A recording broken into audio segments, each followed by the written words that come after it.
Welcome to the People's Guild.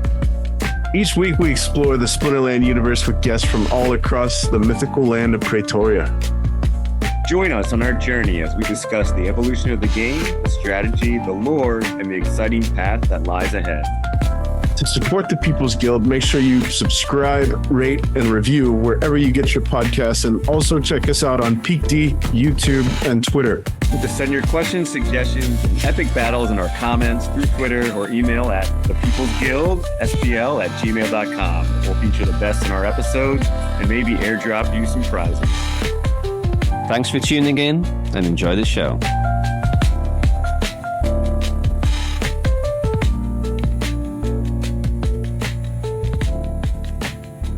Welcome back to the People's Guild. Another week, another episode, another great guest.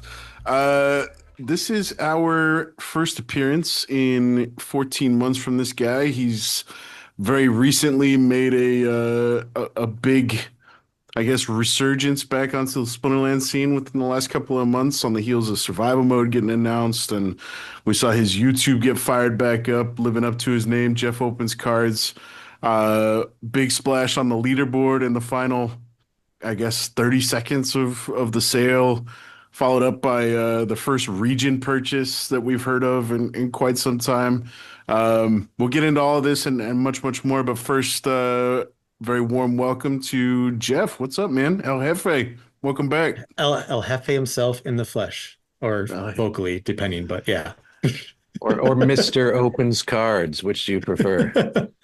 Any and all. I'll go with any. Nice. I want to get things started, Jeff, with, I've been thinking a lot about, I went back and listened to some of our conversation, and, we talked about some interesting collectible stuff in real life and how it related to you and your business, the game capital. If anybody's in Wisconsin, greater Midwest, go hit up the game capital. And you had a bunch of pretty clever and, to my mind, innovative ideas in terms of collectibles, and you're obviously always kind of shifting stuff up. I've heard you talk about really embracing and running with TikTok the past year, and that's kind of come and gone, and now you're shifting gears into something else. And kudos to you to kind of staying current and relevant with the business and responding to how the market is moving. I'm really curious. Have you given much thought around how does all this collectible stuff relate to Splinterlands? I think we've obviously black foils, gold foils, arcanes, black foil arcanes, brand new. I think it's made a pretty big splash in Splinterlands. It's exciting, it's fresh, and it's really meaningful. So I'm wondering, how does the collectible industry and obviously that spreads far and wide across many industries, depending on what your fancy is in terms of what you're collecting. How does that stuff kind of play into your mind with Splinterlands? And is there something that you reckon we can kind of tap into and run with that would be able to kind of cross that barrier into, the more traditional collectibles that you have made a livelihood dealing with? Well, that's definitely Splinterlands would have to grow a lot to be big and relevant enough to really tap fully into that stuff. Got a taste of some possibility at Splinterfest where they were showing a comic book and an RPG adventure and stuff like that. Which, speaking of, I feel like the best angle to go to reach the masses in the physical realm, if you will, would be the RPG side, just because a lot of the characters and stuff can be universal with that.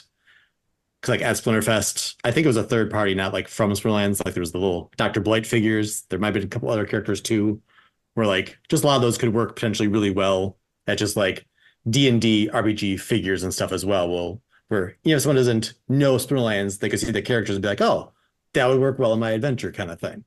So seeing the things that Brave Tofu makes on PeakD and stuff with AI and stuff, it's oh, so that stuff could be really cool. And even though me and my business, we don't do RPGs with the move and stuff. We've gotten more specialized and do very TCGs specifically and not RPGs and board games and stuff. But seeing some of the ones that he made, it's like, oh, even though I'm not in that market, like just because I'm in Splinterlands and think they look cool, like I wouldn't mind throwing some on the shelf. They don't sell, well, then they're mine, I guess. No big deal. But yeah, they probably still a long way to go despite how long Splinterland's been around to like be big and relevant enough to like really pursue those kind of physical ventures and have it not just be like Splinterland's just burning money just to make something that seems cool that won't actually have an impact on anything and actually do much. They'd have to be a more well-known IP first to, I think, really succeed with that. But could to some extent be like chicken egg too. Like, does this help get more players at Splinterlands versus the other way around too? So depends how you look at it. Yeah, it depends on what they do too. I think the plushies went moderately well. I think they sold out their wave of plushies. We're also in a I saw that. Saw the Yoden Zaku right behind you there. Yeah, I've got Yon on my shoulder. I'm still mad because like I meant to buy both in the like pre-sale or whatever, and like I lost track of time and like I went to go buy them. It's like, oh, it ended like 58 minutes ago. Crud. I got the Yoden at Splinterfest because I think they had like buy some extra to like hit the order minimum or something, but enough Byzantine kitties sold on its own. So yeah. But we're also in an era where we're seeing a lot of made to order merchandise too. You know, there's stuff where that can definitely be a type of thing we offer in the relatively near future. Yeah. If Dave's trying to go off and get the 2,000 new players a month and stuff that he would like to get, like, could definitely see more of those opportunities come to fruition for sure. Definitely. Oh, I saw a little preview of a pickleball paddle with the pickle card on it. It was pretty cool, actually. I'm sure someone will be into it. I mean, I love all these it? goofy tangents, man. And I feel like the the consumer grade 3D printer market has really become much more affordable. So, something that I would really love to see is why doesn't the DAO just set up like a made to order merch shop? I think we could partner. We got a couple of guys in Asia, including Clay. I'm sure there's some textile manufacturers right down the road. We could get some t-shirts, like ready and running. We were just talking off air about child labor and all that sort of stuff. We could probably get some pretty affordable t-shirts. Which media business you're not currently conducting, just to set the record straight there.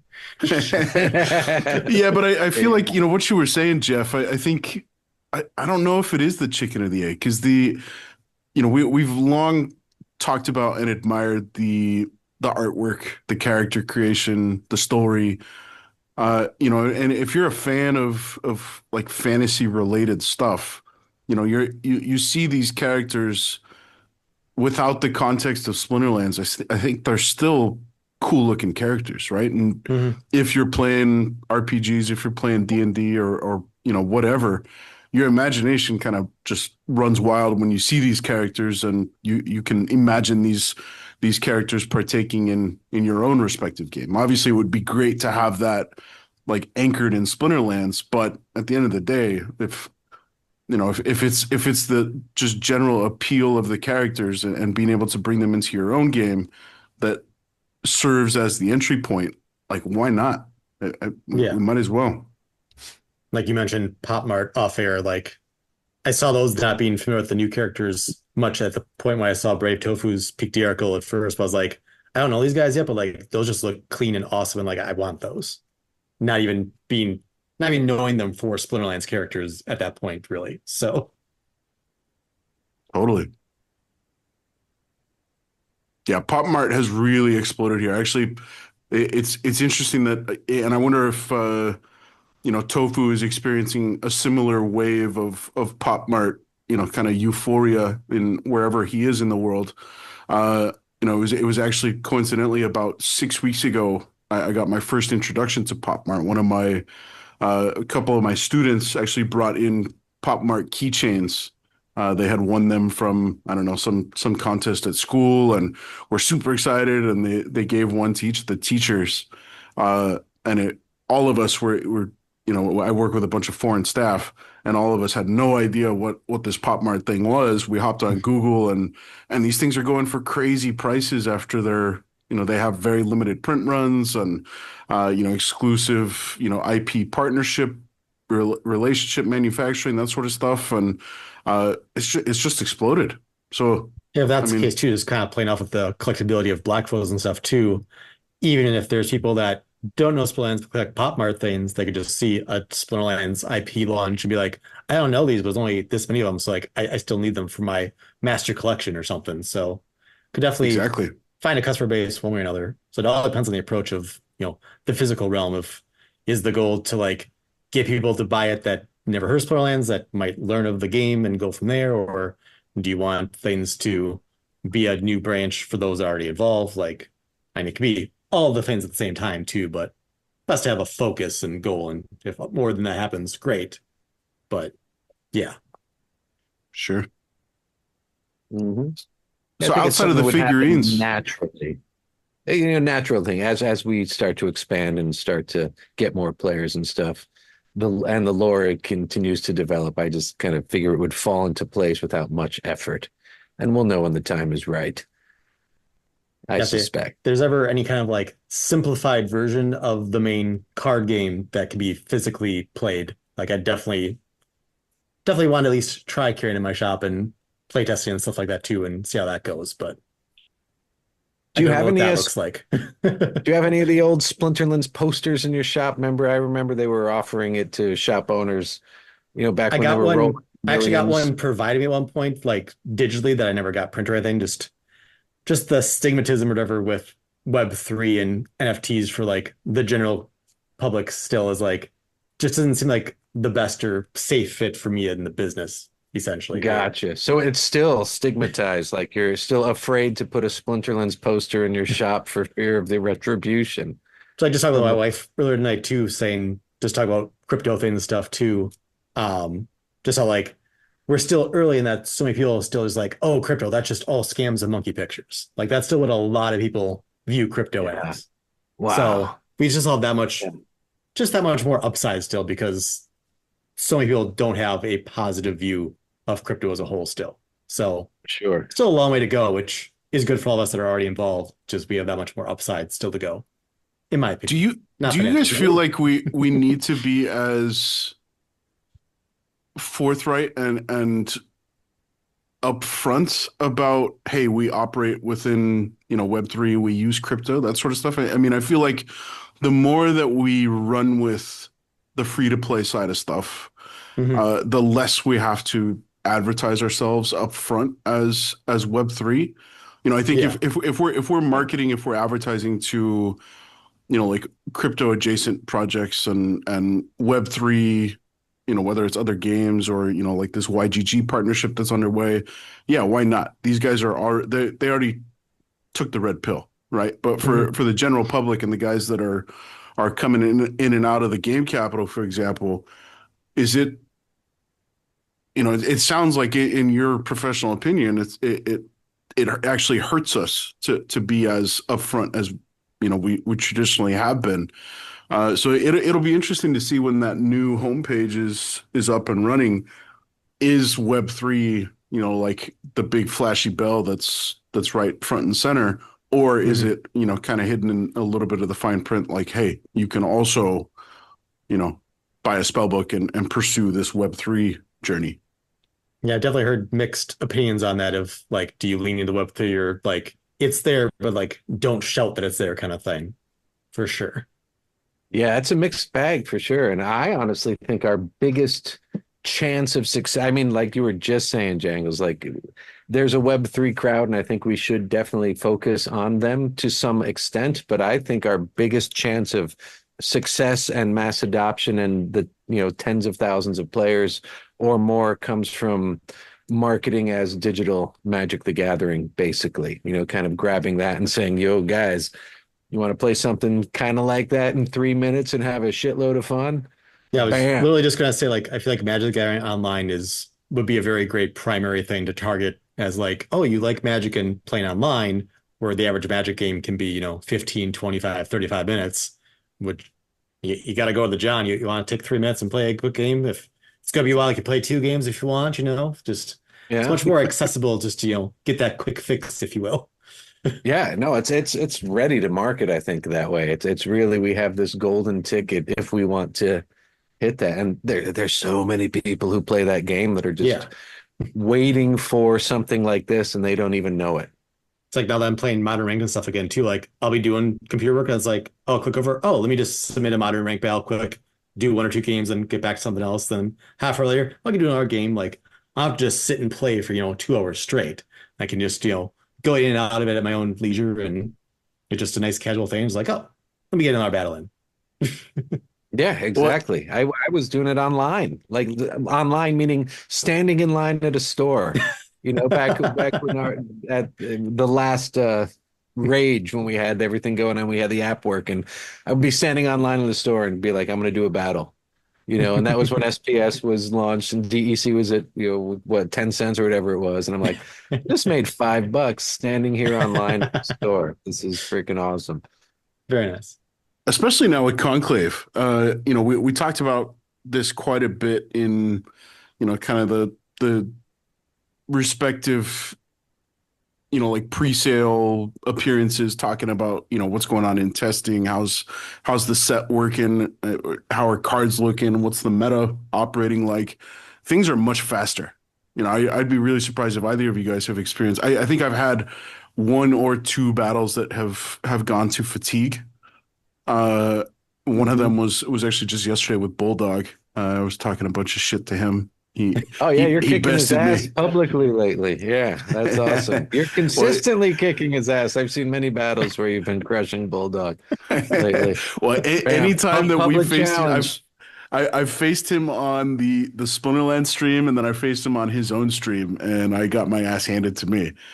So I'm glad that the other side of that is coming through, because I have showed him a thing or two a couple of times. So no, the right answer is you let him win on his stream. That's what you I got to make him look good. Yeah, I got to make him feel competent. Yeah, that's right. Yeah, you let him win on his stream. Bam. Yeah, but yeah, ultimately I feel like, because it is an auto battler, it's quick strategy, rapid strategy, whatever that, kind of key tag word is that we're advertising ourselves as. Now the game actually reflects that. If you zoomed back to a month ago, 2 months ago, the average battle was like 15, 20, 25 rounds, and it could take 6-7 minutes. And it's not super fun to watch a lot of that, like Tofu, Izzyar, Resurrect, Olivia's going absolutely, So now I feel like the game actually, yes, yeah. Now the game actually lends itself really well to rapid strategy, and 9 times out of 10, those matches are going to come in under that 3-minute mark. Yeah. I mean, during testing, I remember being like, whoa, this is insane. And I think it was Mondroid explained it to me. It's like, we call that the aggro set in some other games where, it's literally very aggressive. It's not defense based, it's attack based. And you're just trying to quickly decimate your opponent. It's the red set. Bam. I don't know what that means. Tell me. Like in Magic, Red is just, the aggro, fast, hit hard, don't have defense. To an extent, Red in Splinterlands is also similar, where less armor and shield and stuff, and lower hit points potentially, or lower health. But yeah, big damage, I've always been a fan quick of damage. Fire. Yeah, and then like in Magic, blue is always the control color. Where like a lot of times blue, when you play blue, it's like, all right, my goal is to make it so my opponent can't play, essentially, because it just makes everything they want to do not feasible, or they just can't do it. So a lot of people really love facing blue in Magic, from what I understand. Well, I know Call Me Tim is a big Magic guy, and I think he, as part of the testing crew, we did sit down and kind of talk through his thoughts on the meta, and like certain design choices came in a question, and he shout out to Call Me Tim. I've given him a lot of grief for several things over the last year, namely Tofu, Olivia, et cetera, but I feel like he really nailed it with Conclave Arcana. I love the Bloodline stuff. I love, it feels like now more than ever, the elements have a pretty unique identity, and that's reflected with the abilities found on each element. And in those conversations, he alluded to a lot of what you're talking about, Jeff. So, that control mechanic, and Rogue and Mondroid are historically big Magic the Gathering guys too, and that final rest, the ability on the Death Craniacs the Quicks. Craniacs. That is the control mechanic coming into play. Like, whether you're counting on Poison Burst or Scavenge or Rebirth or Trample or et cetera, et cetera. Yeah, no, that's not happening with this control mechanic coming in. So it's an interesting new phase of Splinterlands, and I'm thoroughly enjoying Modern. I've played more battles in the last week than I have probably in the last 9 months.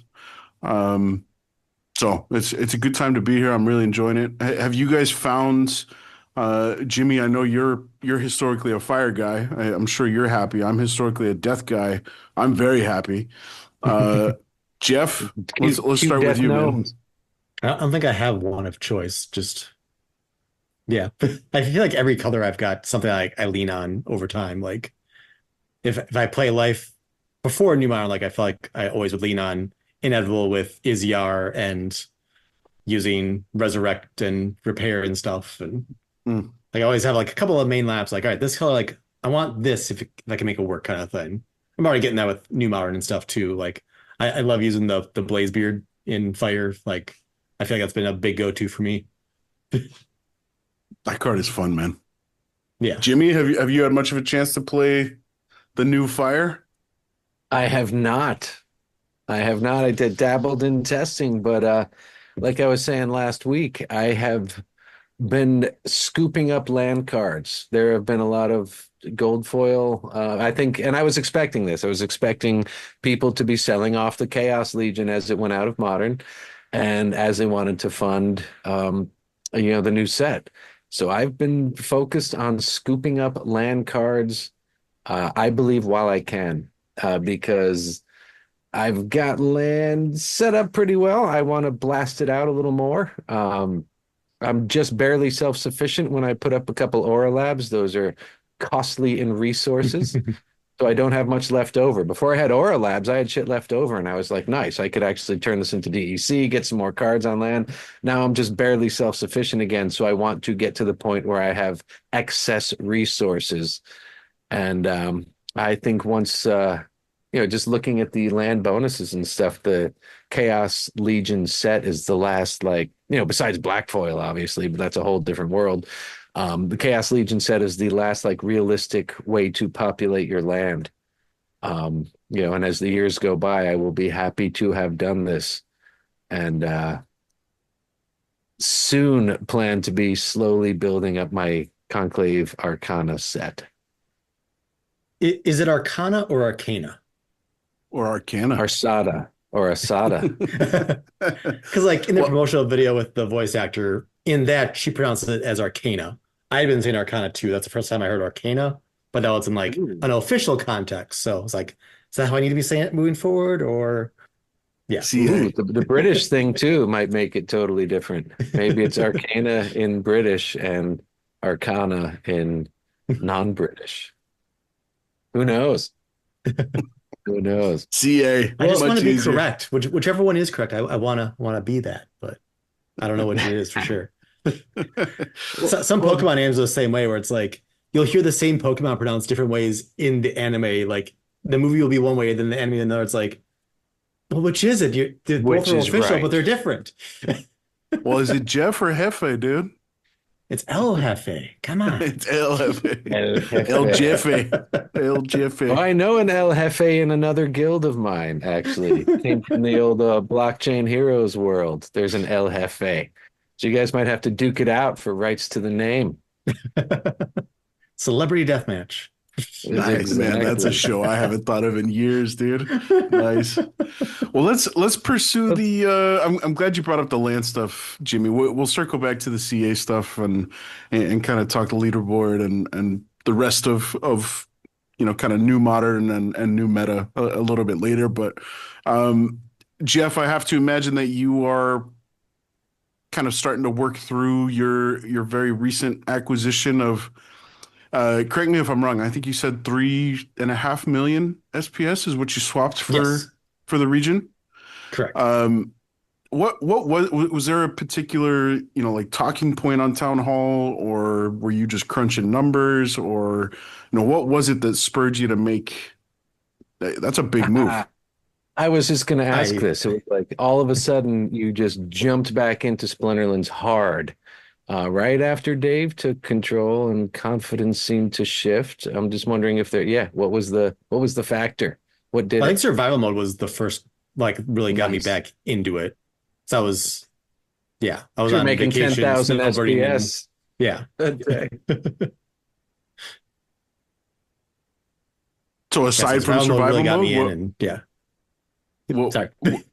no, you're good. I mean, are you pretty much foreseeing your growing presence on land playing a more significant role in your ability to kind of perpetuate your deck in survival mode through the revival potions? Is that I'm just trying to understand, like, I think all of these things play together, and there is somewhat of a cycle between these things, as as we're getting more items and spells and potions and whatever coming from manufacturer on Praetorian land and usable in game.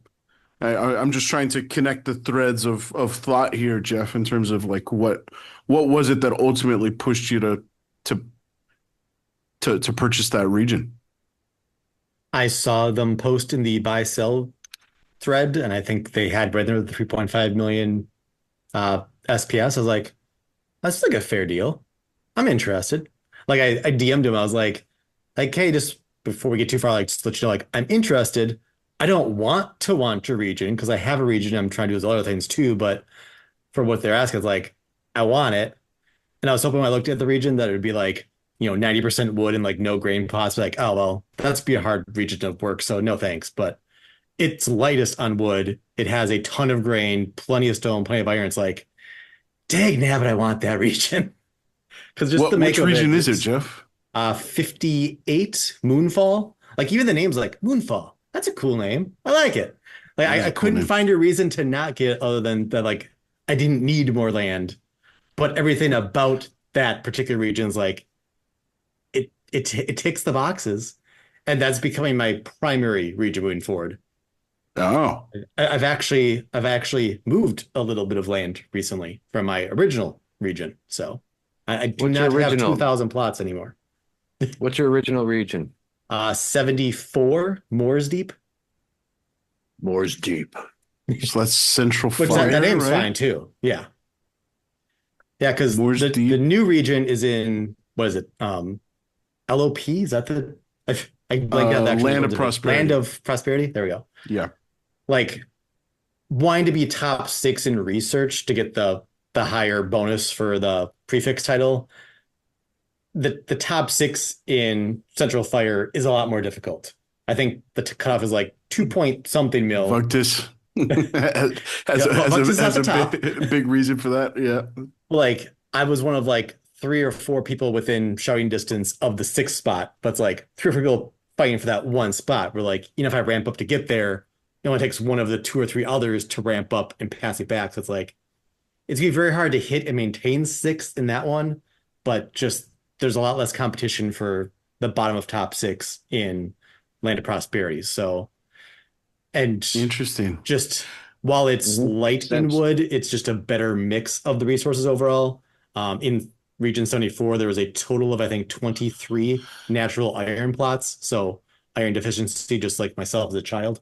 But so yeah, just for a region as a whole, 58 just seems like a much better region for me to work overall. So transitioning towards that be my primary, and I'm moving potentially up to half of the tracks in 74. I've already moved one, and I have confirmation on a second. So I have Nice. potentially up to 3 more tracks available. But yeah. Nice. What are tracks selling for these days? What's the going rate? I've got set prices on depending. The price I'm quoting are between 42 and 5,200 depending on the tract. And there's some that I'm just Mhm. like these tracks I am keeping period and didn't put a price on them at that point. But yeah, Are you keeping the keeps and selling everything else, or are you just giving them the no. whole track? So Okay. so far it's tracks as a whole. But if I don't find enough for all the tracks I'm open to moving, I might try to figure out like if there's plots within a singular tract. Like, oh, I could sell someone like these 20 plots and they could be self-sufficient and stuff. can figure out packages like that if it comes to it. But for now, just looking Yeah. to move tracks as a whole. Nice. Well, this is one move of many for you. So is it safe to assume that overall confidence has suddenly increased, or was there a turning point? Like, did something happen, or was it just in general you were like, it's time to get back in? Like, you made I some don't think big it's any moves, one thing, basically. just the culmination of Mhm. everything. Just Yeah. I should be able to pinpoint something, but honestly, I just can't. Just I've said to other people too, it's like just my confidence in Splinterlands as a whole is the highest it's been possibly ever, definitely the highest since around the time of Yeah. Splinterfest. Because I just everything Yeah. was kind of on a high around then.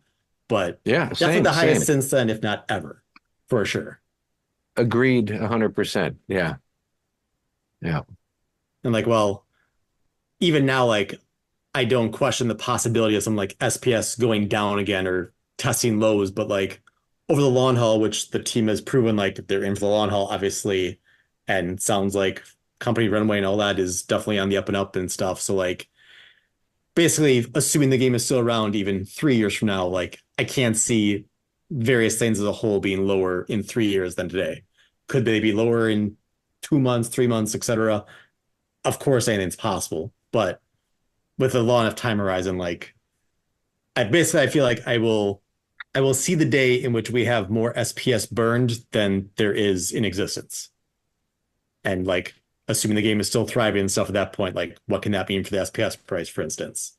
So while I didn't Hmm. love getting rid of SPS for the region that I got, like I would have much rather moved anything else. Like I've already been working towards restocking that SPS.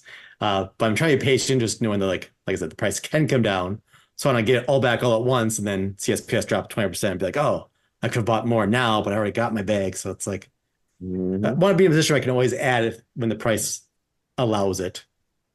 Sure. What's That's your why staked SPS holding right now? Where are you at?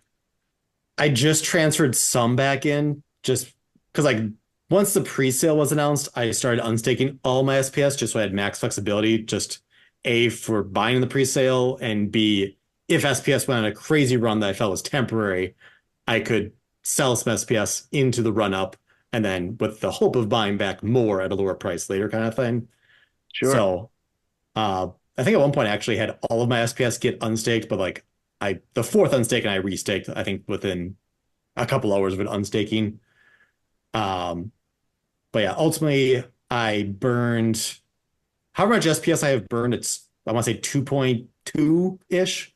That was burned within the last hour of the pre-sale, whereas like, okay, it looks like I might be set up to do a top six move.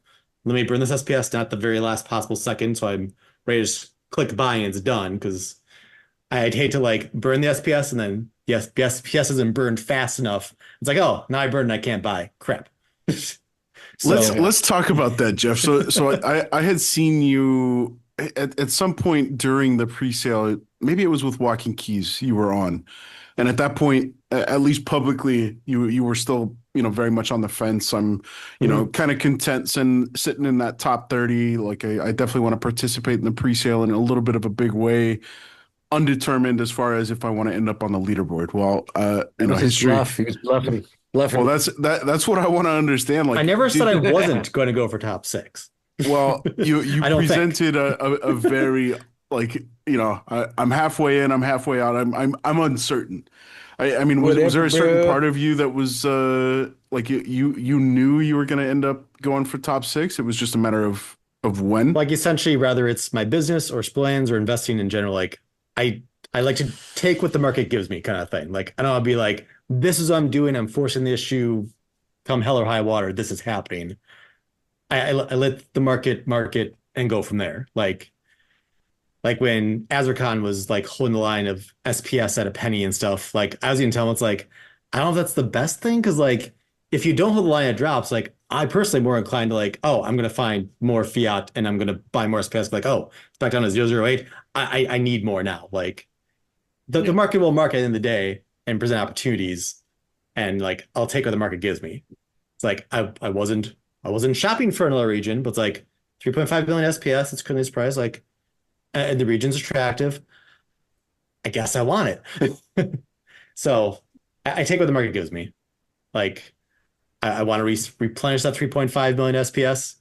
If I wake up tomorrow and SPS is at 2 cents randomly, it's like, I guess I'm not getting back to that point anytime soon unless there's a big retrace. But as long as That's a good problem it's to have, jostling Jeff. around between 1 and 1.3, I'll pick up 1 to 250,000 here and there and not buy too much at once, but just when it presents itself, like, oh, I can buy 250,000 at 0.0109 through pancake swap. All right, cool. I'll do that. Price spikes, comes back down. Okay, buy a little more.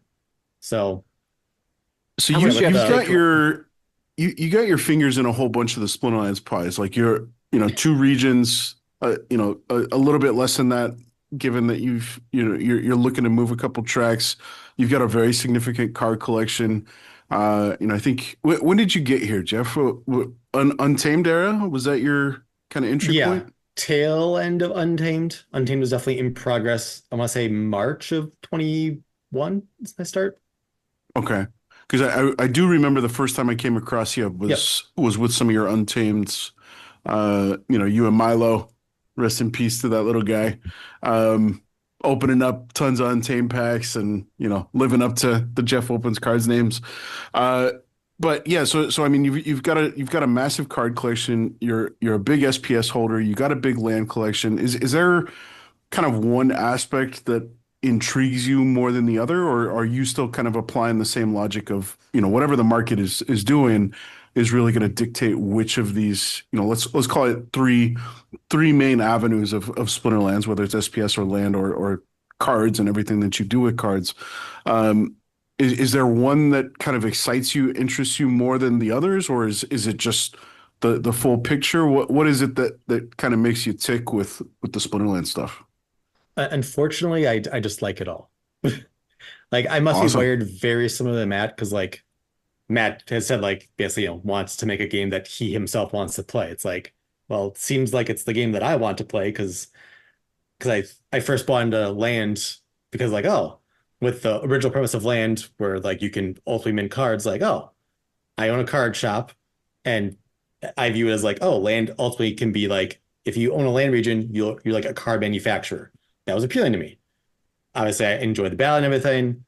I like all the DeFi and just numbers go up kind of things. So like even for my business, might sound weird to some, but like I always view my business as a video game, where like video games always like playing with things like Roller Coaster Tycoon and just different things where your goal is to basically make money. It's like, well, I could play those video games or I could run my business and it's real.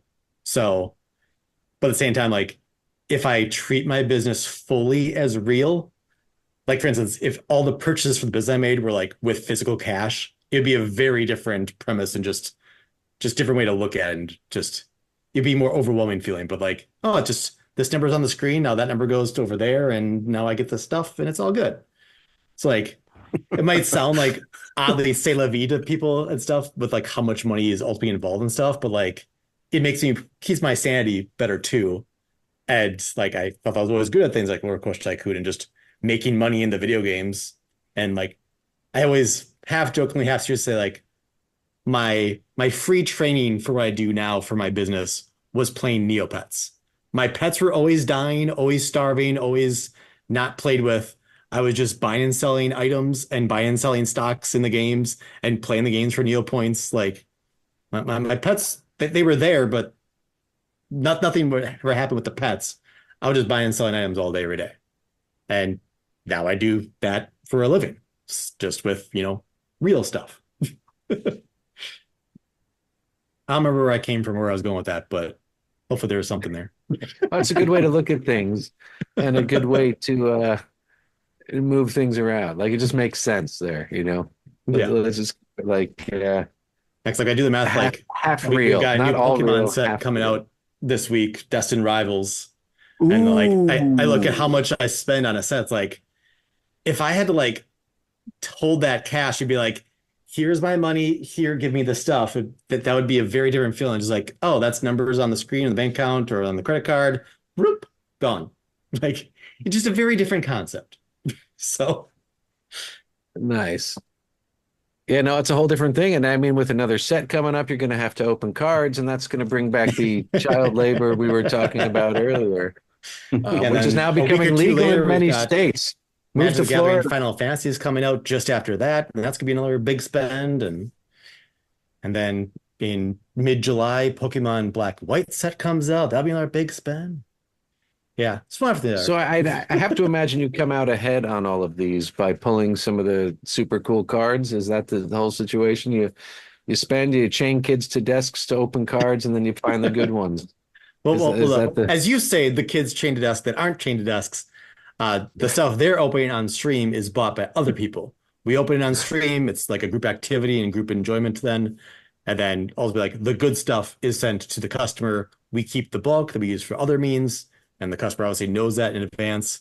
Generally, as they're called, live breaks, they cost a little less than they bought sealed, but they get to enjoy the product as a group activity. And we offer bells and whistles, such as like, okay, you open the stuff with us. Before you request shipping, you have the option to trade in the cards you don't want to us for store credit. You can trade the stuff you pulled with other people that bought. So like if you're trying to complete a set or a deck or whatever, like, oh, that person got two, I got two of this, I want that. Hey, you want to trade? They both confirm with us. We take one out of one box, one out of the other box, do the trade for them, as opposed to like shipping them stuff and then they trust the other person to ship it. So it's basically we are the trustless person, or that's not the right. Just like No, crypto, it's you've got goodness. trustless that are that's the word, right? Am I saying it right? Yes. My vocab and word You're the recall is not always trusted. You're correct. the trusted middleman, basically, Yeah. in the situation. Yeah, Yeah, pretty much. which is How- cool. You don't hear that much. So yeah, we haven't opened stuff for singles for ourselves as a business since before COVID at this point. Whoa! So these are all customer cards you're opening. Yeah. That's kind of cool. And like How if we does got that- the set releases, then we start taking trade-ins from the new set, including people that did live breaks, and like we stock our display cases that way and works out well enough. That's such a cool model, man. How do you guys charge, like, can I pay, the game capital for access to these live breaks where I can kind of get first dibs on what cards you're breaking sort of thing? Or is all of that just generally free to the public and you just I know guess which to make customers it to kind easier of for keep an eye everyone out to for? understand, like if you put in Splinterlands terms, it'd be like, all right, you pay me for this Conclave Arcana Alchemy pack. I will open it on stream and I'll use whatever potions, and then I will send you the cards that I got.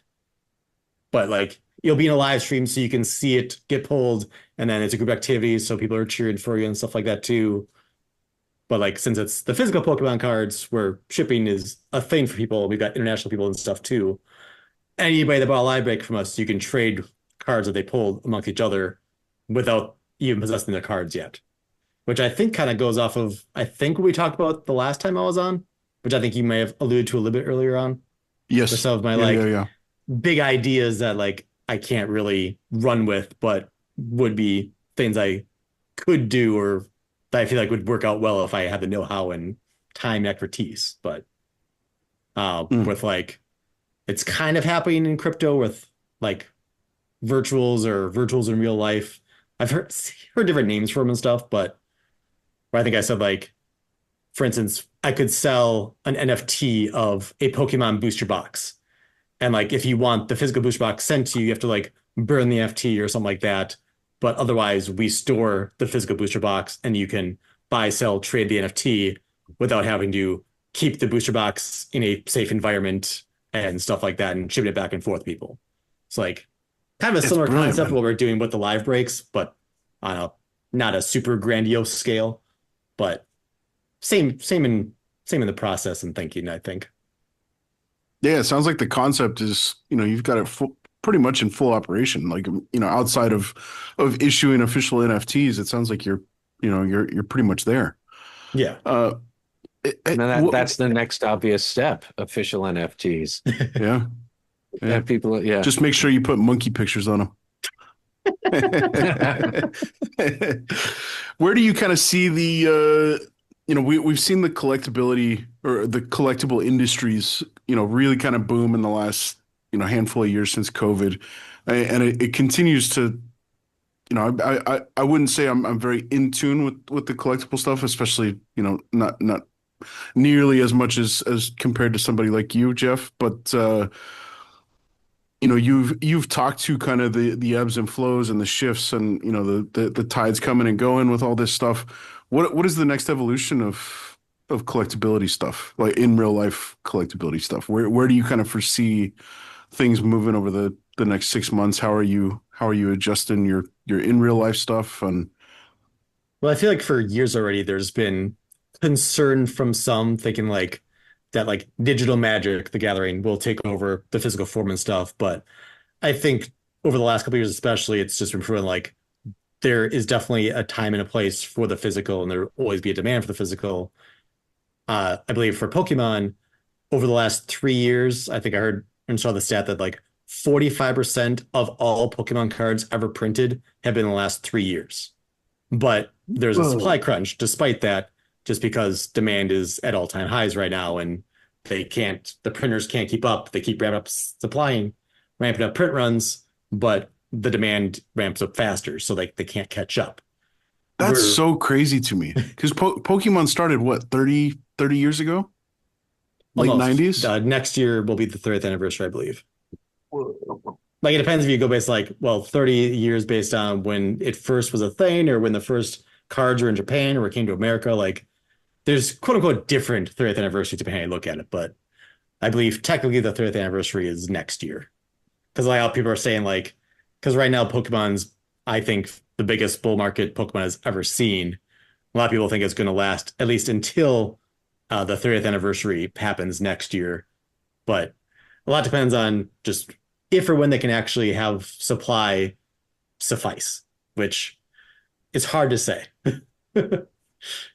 Is that good for the game? In that, I mean, it sounds like supply is trying to keep up with demand, and you kind of alluded to, bigger and bigger print runs and more frequent sets. You just said Destined Rivals and then Black and White both coming out in the next couple of months. That's just insane to me. Like how do you how do you keep up with that? And is that good for somebody like yourself who operates in this business? Is there, ultimately going to be a point where, it's kind of the customer just gives up because there's too much coming at them and becoming made available?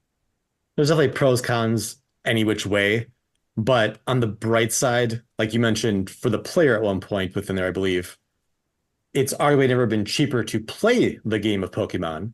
Because like they have different rarities and stuff. Similar to Splinterlands has black foils now. Like there's an EX card, and then there's a full art of the EX card that does the same thing. And there's a special illustration version of the EX card that does the same thing. So like the regular EX, it could be, a $1, $2, $5, $10 card. The special illustration extra shiny pretty version could be $300 to $500. But you only need the $1 to $10 version of your deck. It's like a lot of times when regionals and stuff happen for Pokemon, the top decks and deck lists come out, you can buy the cards to that deck for usually at most $100. And you can build the deck card for card in the lowest rarity form that does the same thing as the highest rarities for $100 for one major events, which Yu-Gi-Oh! I believe is way higher than that. Magic, I'm pretty sure is higher than that. So I think Pokemon may be the most affordable game to play competitively as far as the cost to construct a competitive deck. This is something that Silence, shout out to him. He did just post. He's gone quiet on the content creator scene for the last little while, but I hope this is meant to be made public. He did just post in our Brawlers chat. He's moving across the 51st state from I think he's Ottawa, Ontario, something like that, and he's moving to Alberta. So dealing with house moves and stuff like that. So Silence, if you hear this, good luck, man. Looking forward to seeing you back. But this is something that he's been calling for ages, and he's used that exact concepts that exists in Magic, where in Splinterlands terms, it's the regular foil, the gold foil, the arcane, the black foil, et cetera, et cetera. And I think we're kind of seeing that precedent shape out with promo cards, especially with the Yabanias card. Like that mechanic, that concept, I've heard a couple of people say, oh, it sucks because I really want that card and, it's so scarce. I can't get my hands on it. I don't really. I mean, yeah, of course, I would love to get that card. It's too expensive for me to chase at this point in time. Maybe eventually, it'll land its way in my deck, but more so, I'm excited about the mechanic and the precedent that it sets in that promo cards becoming available in packs, and theoretically within a certain time frame. Like imagine, something that I would love to see is, say we got our first conflict. Let's just say it starts June 15th, runs to July 15th. So there's going to be the airdrop card that's available. What if during that time frame, packs are NFTs, right? They're tradable, they're sendable, they're burnable, et cetera, et cetera. What if during that 30-day window, any pack that was sold during that time frame has the chance to open a 1 month promo card, exclusive limited run release. And the same sort of idea would apply with, the Yabanias card where, it's just some super scarce, very small chance, but the promo cards are available for packs sold within that time frame. And I think with the technology that's available through blockchain, I don't see why there's any reason why we wouldn't be able to accomplish something like that. But yeah, I think we were talking about this at length with Azurcon and kind of trying to forecast out what would it cost to compete competitively in Diamond Champ with a max regular foil deck. And I think the black foils have ultimately brought down the prices in a good way. I think I ended with something like 6 million points on the leaderboard in the pre-sale, and it's looking like at this point in time that's going to be well more than enough to get a max deck and probably max airdrop cards throughout all of CA. So I think we were able to kind of tick the boxes for the biggest collectors in the space with the black foils, the black foil arcanes, and there is significant additional utility that's tied to those cards, while also making Splinterlands for the everyday player, the regular foil player, that much more accessible. So I just threw a lot at you. What do you think about the kind of let's start with the Yabanias, like time sensitive promo card available in packs and the respective foils being tossed into those limited runs of pack sales. I guess kind of going back to like the Pokemon comparison, like you could definitely argue against something like the Yabanias promo in that like there isn't a cheap version of it. Like if you want, you have to get lucky and pull it or fork over the dough to get one. On the bright side, it's arguably not that much better at max level than with one CC. And like, while it definitely has its place, I think I've used it in Modern Ranked. Not that I've played that many battles so far, but I'm at about 100 so far this season with like 9-10 days to go. I think I've used it at most once, maybe. But like part of it too, I think is like a lot of times like I pick my Archon and then I go for Bloodline Synergy and then use it out of mana. I don't like. So even when the Yabanias card is available to me, which I do have one copy of it, I don't always like even see that it's available to me because I'm focused on other parts of my team building. So it might just be that I haven't like learned when and where I will want to use it yet. But to that extent, like I don't feel like anyone like needs that card to be competitive at this current stage. That's always subject to change. And I feel it's possibly, best used with Grimel the Hunger because it has 3 attack types. So you basically gain 3 extra attack points in total with him for just the one monster. And if you have, some weapons train on the air side that's got 2 attack types, like basically maxes out by giving you 5 extra plus himself, so 6. But I don't think it's a game of brain card where like, oh, my opponent had it, so I lost because I didn't have it. I haven't run into that. I don't know if I've seen myself face off against it yet either. So, like, anytime there's like a super meta card, which I think that's, as Rakan always says, like the airdrop stuff, like make them as good as possible and people have to buy them kind of thing. So basically, again, there's pros, cons to everything. You can always counter anything positively, negatively. All depends on like your goal and approach to it. But if you want to be like Pokemon and that you can play competitively for not a lot of money, but you can spend a lot of money for bells and whistles and pretty collectible pieces, it all depends on the overall net strategy you want to go with, which kind of find a good balance overall with, gold foils, black foils give you bonuses and faster regeneration and survival mode and stuff like that, while still having, the cheaper versions. Not that there's cheap versions of Splinterlands with how many copies you need of cards, but No, that's have huge. I made a point? Huge. Yeah, no, that's actually well, two things I want to say first. First, it's amazing the way you have adopted the term Archon over Summoner. You're just using it naturally at this point. I still struggle tremendously. I still say Summoner. I still say Summoner. I still think Summoner. You've obviously overcome that hurdle. They are Archons. Well, a lot of times I say it first, but then I correct myself. Like I said, BCX, like, oh, sorry, CC. Like, I catch myself when I say it, but it's not the first to mind a lot of the time. Mm-hmm. Yeah, well, that's amazing. Second, did you buy or did you pull your Yabba card? Pulled it with Nice. Matt in my chat on my live stream. No way. He should drop you a black foil version just for that. Yeah, if Matt, he's listening. Yeah, I asked him, Matt's like, yeah, I pulled a few myself. That's the first time I've seen someone else pull it. So I have the first Yabanias that was pulled with Matt watching. So it's worth 10x whatever the market is. First and maybe only. First and maybe only. Likely only. Yeah, true. And that was my one and only in 4,500 alchemy packs and 250 legendary packs. So yeah, not an easy pull.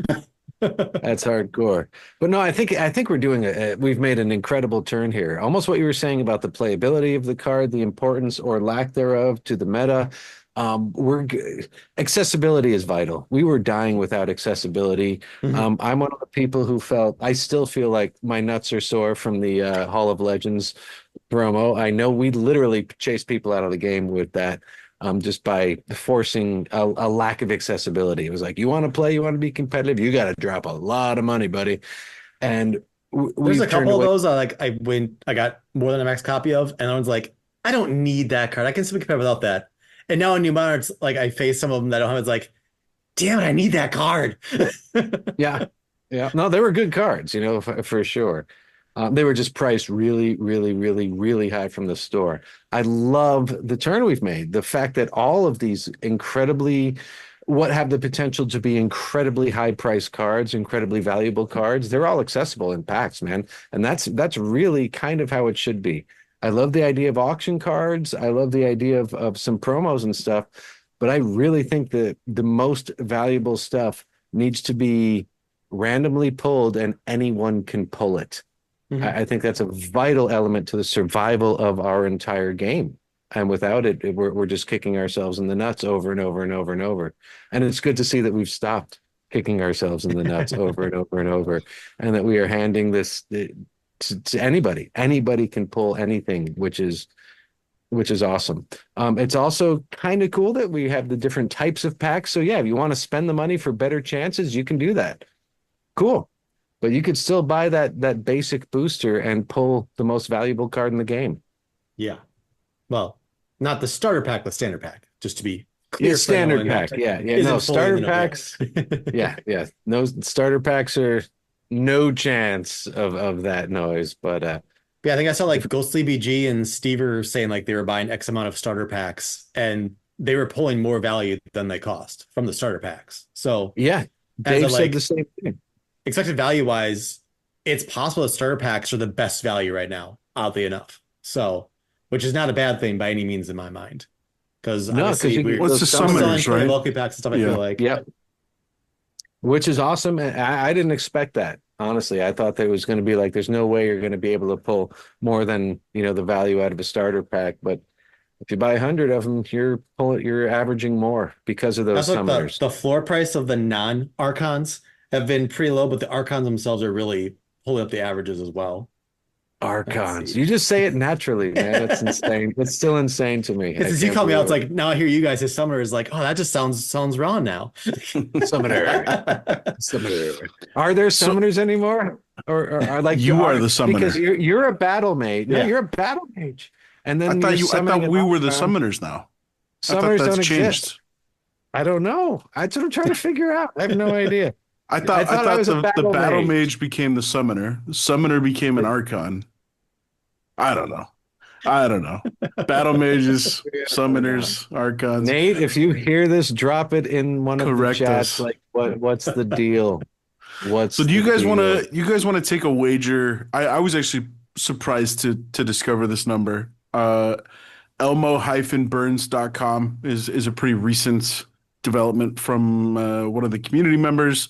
It's a great way to track SPS burns, but he or she has recently updated to include Conclave Arcana pack sales.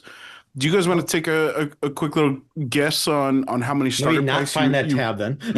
Yeah, don't look just yet. I was just about to ask. won't look. If any I'm of you not know looking. like where the data is, because I was looking just recently. Like, does anyone have a data of how many packs sold? Like, I was seeing we were Yes. available.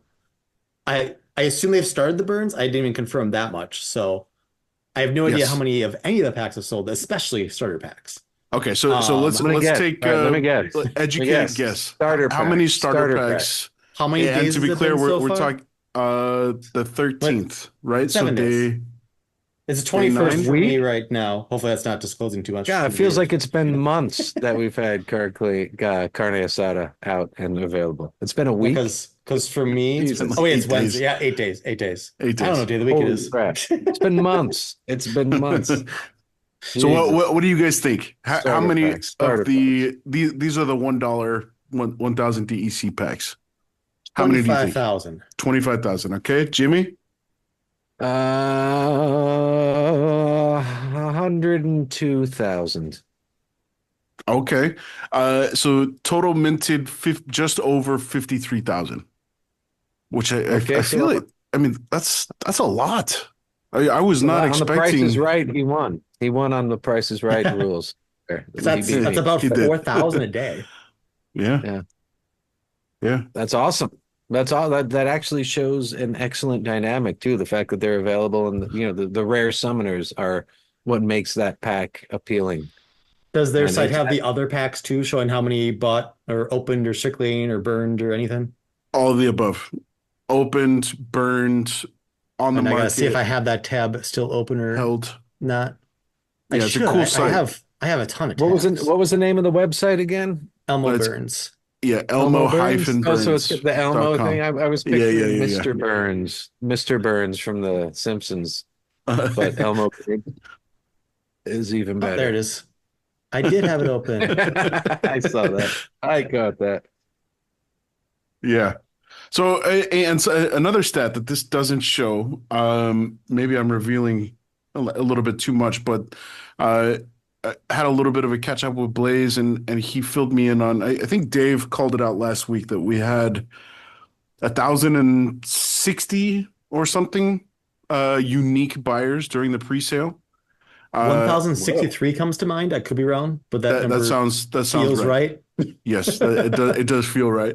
And that's 1,063 unique summoners that have purchased packs during the pre-sale. Battle mages. That number has gone up to, I think, just south of 1,700. So I feel like in the town hall, I want to say they said at least 300 some had bought in the general sale already. I'm not sure if that was 300 new accounts or I like think it's that kind of people that bought in additional. the pre-sale as well, but Yeah, I think that number is to unique accounts purchasing. And now it's close to 1,700. So we're seeing, for all intents and purposes, it feels like things are really healthy, and it doesn't feel like, Jeff, I know you went pretty substantial on Rebellion. And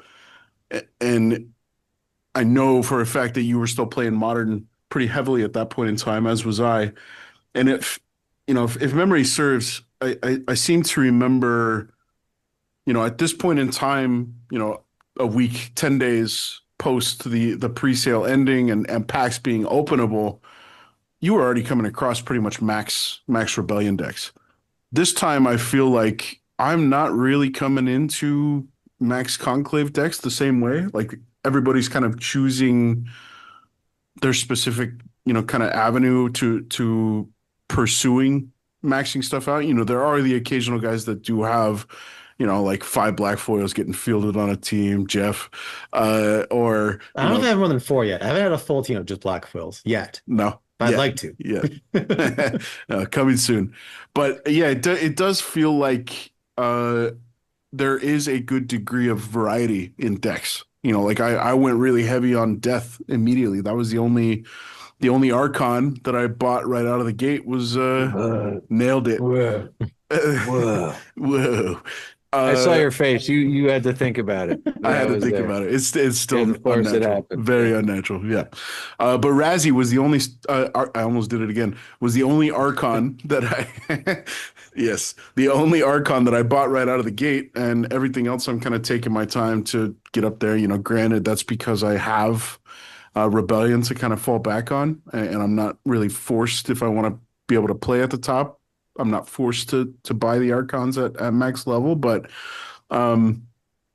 Yeah. Are you kind of seeing similar, Jeff, in your playtime? Are you seeing people, I don't know. I've field paid full less than attention max? to even realize like, oh, they use the new cards, but not max level and stuff. But I Mm. know from playing some tournaments, like I was in a gold foil only, I think modern tournament. I think it was actually Rebellion only tournament.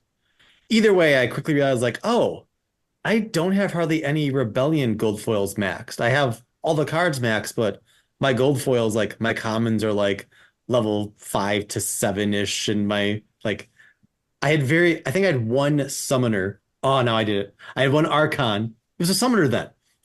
Yeah, so Rebellion Archons are actually still summoners. Maybe they're only Yeah, 'cause they Archons hadn't from switched CA yet. forward.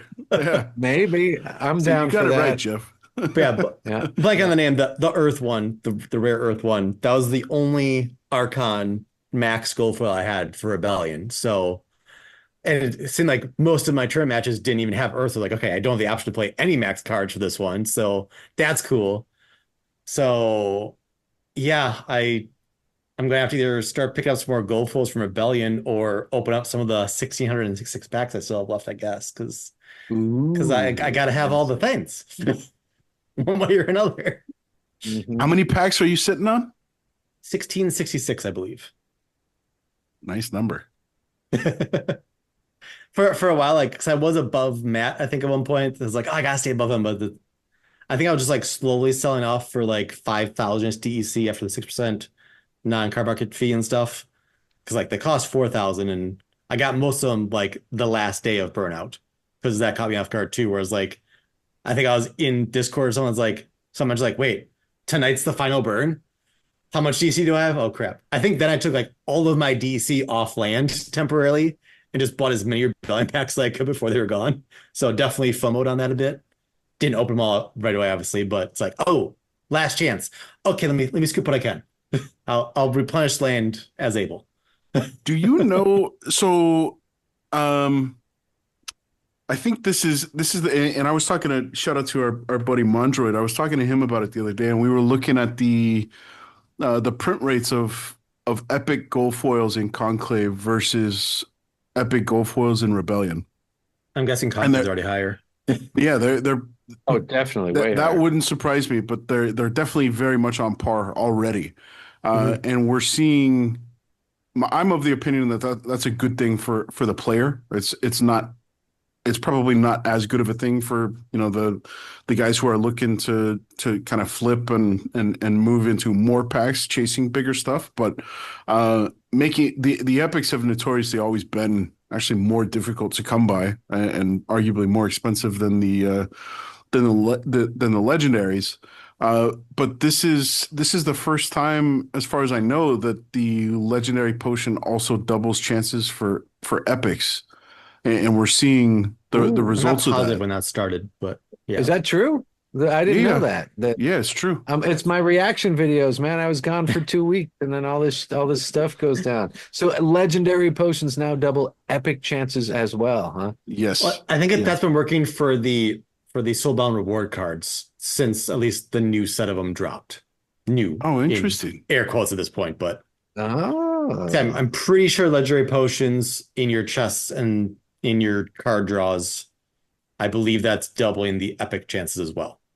At least ever since the Rebellion soulbound reward card started. I I'm not sure if that didn't applied know to that. Chaos, but Let's Yeah. see. Gator, if Pretty you're listening, positive. you Pretty confirm positive. this in one of the chats. That would be a Gator question, I think, or Well, one so of it's the listed others. on the potion shop page. Legendary potions also double the chance for epic cards in Conclave Okay. Arcana packs and all reward chests. So Alpha, Yeah, not Promo, draws because those Conclave are just starter one rarity, so that packs. wouldn't apply to those. But yeah. Okay. All So right. so there's an asterisk there, and it says Alpha, Promo, Conclave starter packs, and Gladiator packs are excluded. So that was my next question: is does this mean it applies to Rebellion also? And based off of this Hmm. asterisk, I guess it does. Maybe. The Hmm. solid Wow. maybe. Wow. Like Untamed? What about Untamed? Can I go pull some more Untamed legendaries with these potions now? Legendaries, yes. Well, epics, Oh, epics. epics. Sorry. Yeah. Epics. Yes. Huh. Interesting. Huh. That is interesting. Yeah. I So had so I no think idea.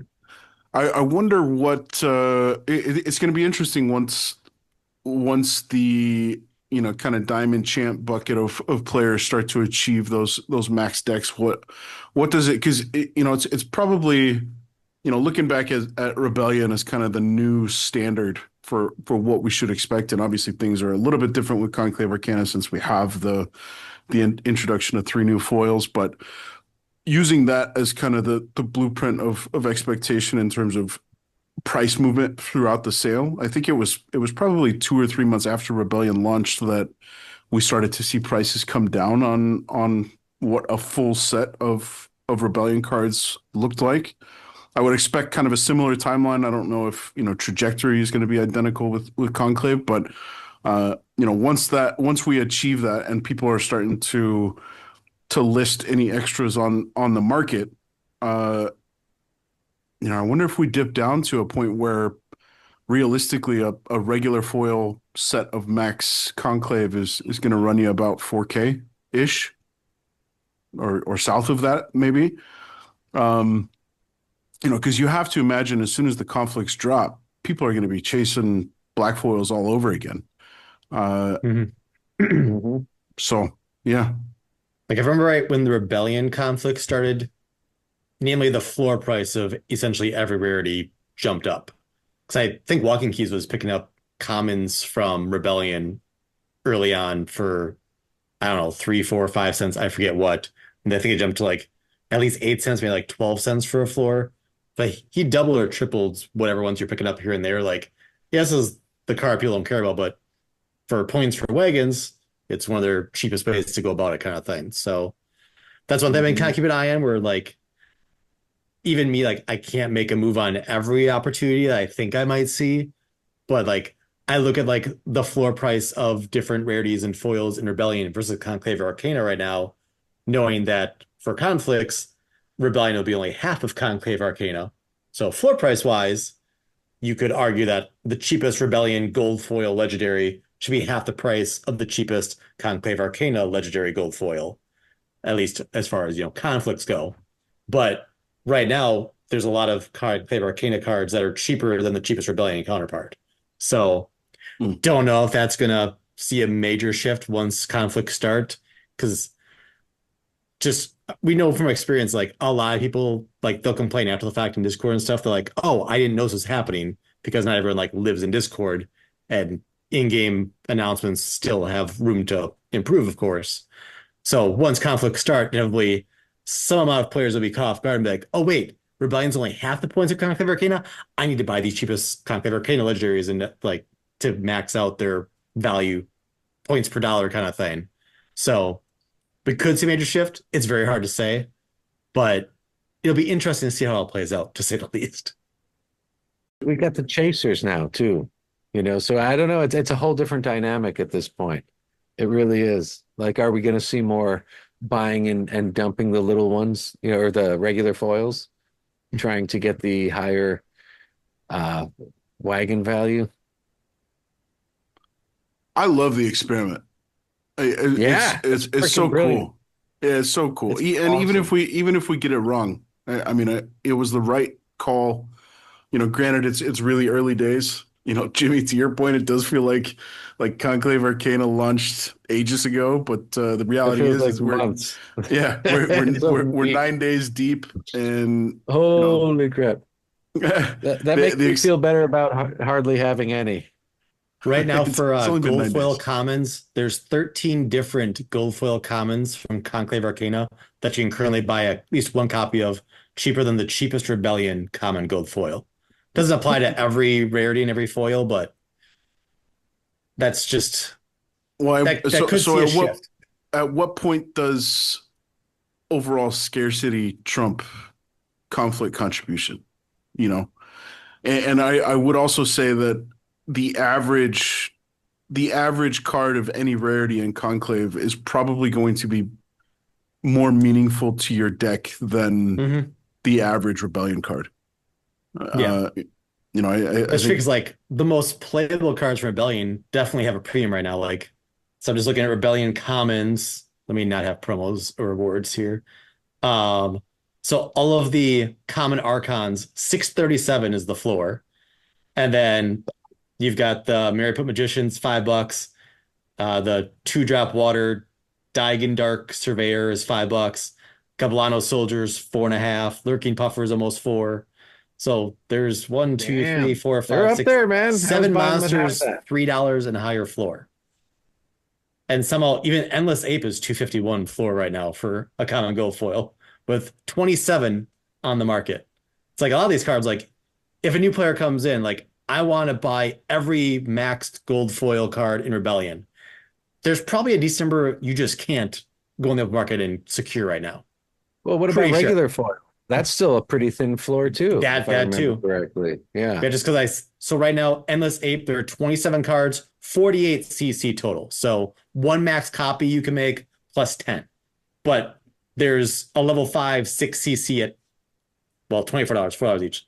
So it doesn't get too crazy, but like, that's why like the argument was like, There's no, if and no when they supply. actually get the faucet like successfully on of new players coming in that like want to get the things, You can't. it There's- could they're get not just there.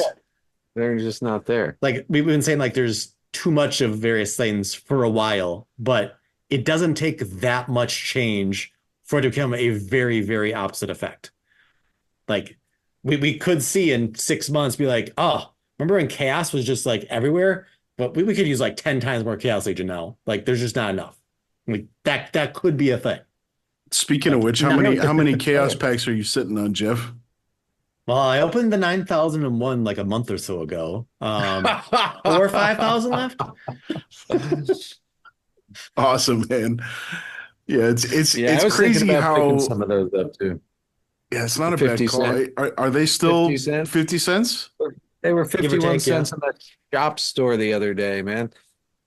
Where it's like, Yeah. even like with or without new players, just with survival mode, depending on how they tweak that and stuff Yep. for version 2.0, like I And myself was land. like, all right, I need to now open more of my Chaos Agent packs because I need more max copies of a lot of these cards. And I also bought a lot more off the market beyond those 9,001 packs as well. Like a lot of the water, It's a good like set. I was buying more Kellyas, I was buying more Angelic Mandarin and the 3-drop Guardian. that has repair and heal, Mardelli Guardian, like because like I would just go and peek bounce and like, all right, what do I have just like the survival cooldown symbol or whatever on like all of them? Like Chaos Agent, a 1-drop neutral, like I seem to not be able to have enough of those. I think I bought like 91 BCX Furious Chickens because they're gonna die in survival mode. But they're nice to have. Is Chaos Agent the best 1-mana card in the game? I feel like it's got to Yeah, be. I would say Like how hands many down. 1-mana cards are there even Hands right now? down. Like What's the Earth Legendary? the Halfling Refuge is Epona? pretty good too. Especially in Epona's a survival 1 mana, mode. right? I think so. Epona's 1 mana. She's a damn good one. Like But I not was as- chatting with not as- Infidel not too. as good. Like I was saying, like despite being a whale in the game and stuff, like there is always something I want or need more of. Like I feel like it's impossible for me to ever be content. Like there's always something I have a reason to want or need more of, which is a good problem, or even I'll say for the game as a whole to have. Because like you have a way to approach the game no matter your level of skill, spend, preferences of things, etc. Like I didn't need a second land region, but I did not need it. And then in turn, I just need more cards all the more. I need more cards for survival mode. So like, you want to talk whale problems? Like, all right, I have, we'll just say between 1,500 and 2,000 land plots, depending on how things settle out. Like, I knew I wouldn't be able to meaningfully work 2,000 land plots. So it's like, all right, sell some off, or just they're just gonna sit there idly, which whatever. But it's like, okay, for now, since survival mode is currently on cooldown, we'll say I'm not letting my cards have the weeks off. I'm putting those cards to work on land to at least get more land plots cleared in the meantime. But then once survival mode comes back, it's like, okay, now which of these cards stay on land and which goes back to survival mode? When conflicts start, okay, I just put all my black foil spares on land just to make them work until conflicts start. When conflicts start, my black foils are likely coming off of land for conflicts. So I'll need to find more cards to take their place on land. Like, I don't have enough of things. Just straight up. I need more. Like, yeah. It's a struggle and makes it fun, and I don't know, but it's keeping me engaged, to say the least. That's perfect. That's exactly what we want. And I'm in the same boat, man. I'm not a whale, but I'm in the same. I'm always like, I want to buy this. I want to buy that. I want to buy. And that changed. You know, that again, it was like recently, that sentiment has been like a fire under my ass once again, as it was years ago, where I'm like, I don't have enough of anything. I know I've said to some people at times that, like, part of me, like, all else being equal, I wish that I personally did not enjoy playing, quote unquote, the actual game, where like, because like, just for sake of time and stuff for myself in the real world, like, I at times, like, I wish I didn't want to play and like playing, so I could just like have a bunch of SPS and just let it ride kind of thing. But I always need to do all of the things for better or for worse. But like, if I purely want to just like to min max plus minus whatever, like I'd probably want to be, quote unquote, like all in on SPS potentially. Not saying that's going to be the best move, but like, but I like playing, even though like ROI or APR or whatever wise, like, I don't really do the full math, like what's my percent return on all the cards I have. I have spreadsheets for land and stuff, and I know the APR generally isn't great in the present, but in the future, who knows what becomes and stuff as well. And since land is now tying to more and more parts of the game, like, I want the options and flexibility to ebb and flow and make aura for midnight potions or get entries for the pickle or whatever else is going to come. Entries for the I like having the options. Sure. But you know, keep it up and having everything happen in a meaningful way is not easy, no matter how whaley you are. It's like everyone always complains, not everyone, but like there's always some people that's like, oh, another thing for the whales, and another thing that, you know, if you're not a whale, you know, it's not going to work for you. It's like, if it makes you feel better, like I'm never content. I can't get everything and do everything I want to do. Like, I don't know if there's an amount of money that actually gets you to that point. I'm sure there is technically, because at some point you just buy everything that exists and there is no market. But then is there even a game? So without negatively impacting the game, I don't know one person can get enough of just everything in general. So, I mean, like Jimmy called out, that's something that we've been working for and working towards for a really long time, and it finally feels like we're there. And as we're getting more stuff introduced on lands, those choices are going to become harder and harder. As you know, something I do want to get into with you, Jeff, is, you know, survival mode is on cooldown. It's getting, you know, it's back in the shop. It's getting fine tuned. They're putting some polish on it. I expect, because you are a little, you know, quote unquote whaley, and you were a big player in survival. Are there certain things that you would like to see included, excluded, adjusted on survival mode to make it more, you know, let me preface this by saying, but one of the big things that I would like to see is a way for the smaller player to compete. You know, the very first season I ran my main account, B Jangles, has mostly modern stuff. At the time Survival came out, I had a max modern deck, and I could compete relatively well in Survival. I did well for myself. I appeared on Azurcon's one of his big reports. I was a dot on that spreadsheet. I think I was third. I know you were.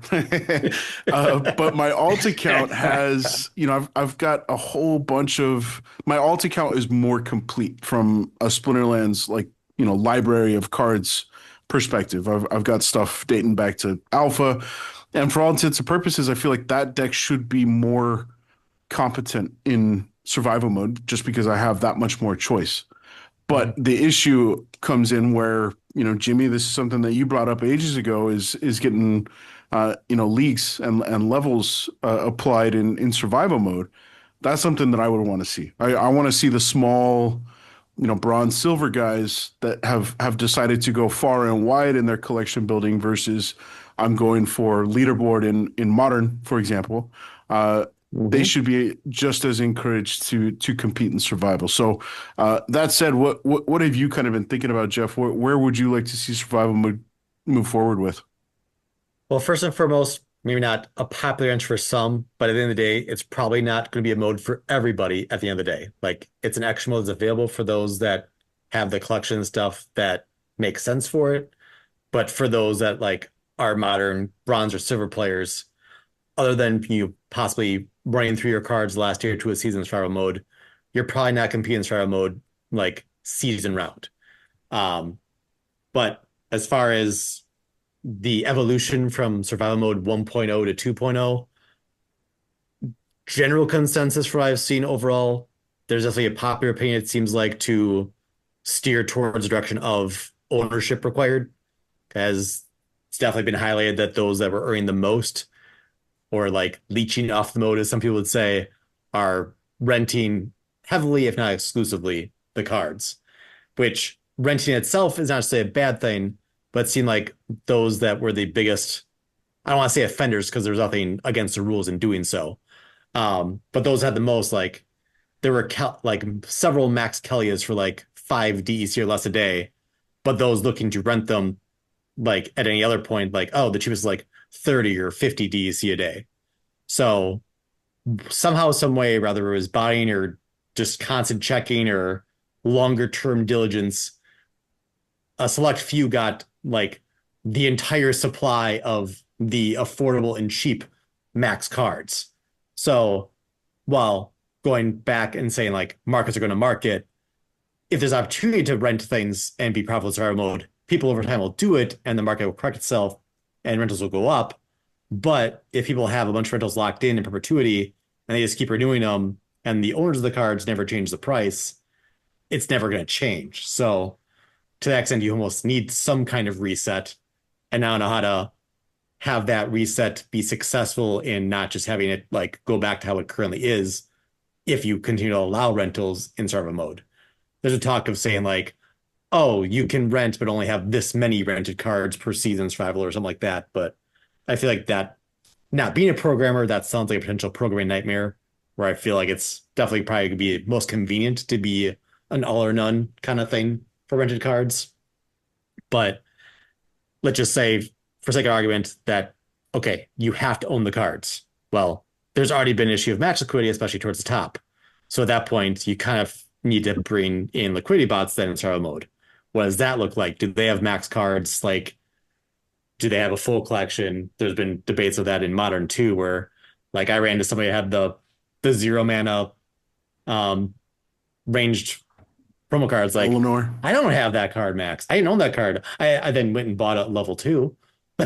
I didn't own it until I faced it. It's oh, yeah, in new modern, where there are no 0 mana cards besides that, I kind of need that card. I don't need it maxed, but I need it. So I did get it. And I think after I bought, the cheapest was than $100. So, wow. Yeah, I feel like I faced all the Rebellion promo cards one time where it's that was a drastic disadvantage for you not having that card. But I don't know if they make sense for me to drop that much on them because they're not used that much. But that's not the argument right now. Survival mode 2.0. So I feel like ownership is likely to be pushed, if not mandated. That would then create further lack of match liquidity and thus would kind of force the need of having liquidity bots. And And then thirdly, like it's been disadvantage. Well, whatever word. It's been a disadvantage to get too high in the ratings. Unofficially, roughly, I want to say like 2200 or so. That was like you get that rating, you're getting the max rewards. So whether you're at 2150, 2140, or 4000 rating, you win, you get the same SPS. And at that point, too, it didn't matter if your team is all gold foils or all promos or whatever, like you hit the max, period.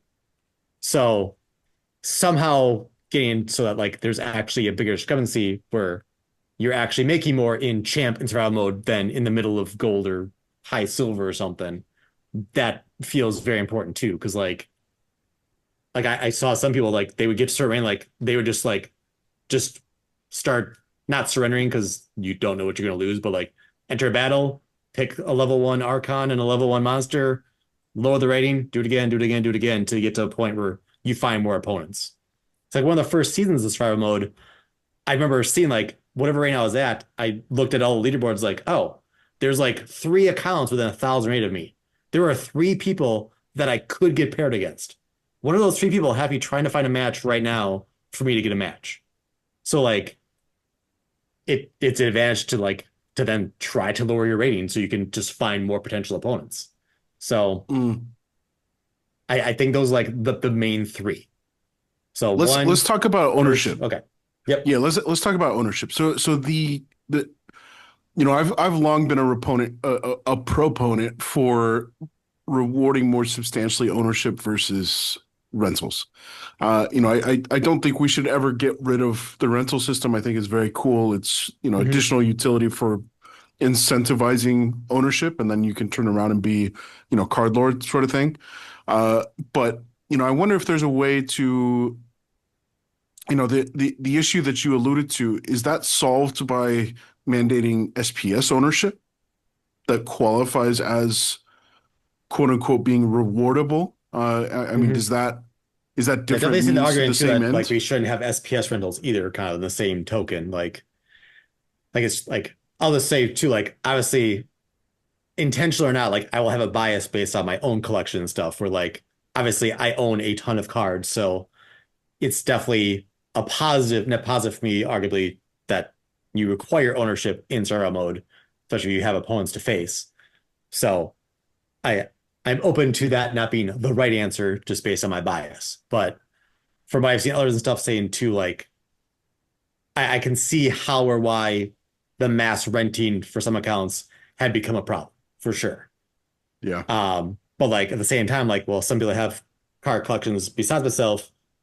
They want the collections and they want to be card lords. So like there are many ways to play the game, and it's not for me to say what ways you can or can't play the game. So I very rarely, whether it's even in my own business, like it's always hard for me to speak in definitives where it's like, this is the best way, like it's this way or bust. I know I'm right. Like I like to think I'm a smart guy, but I definitely don't know the best way for most things, whether it's my business or in Splinterlands or anything. But like you say, there's going to be more right decisions than wrong decisions.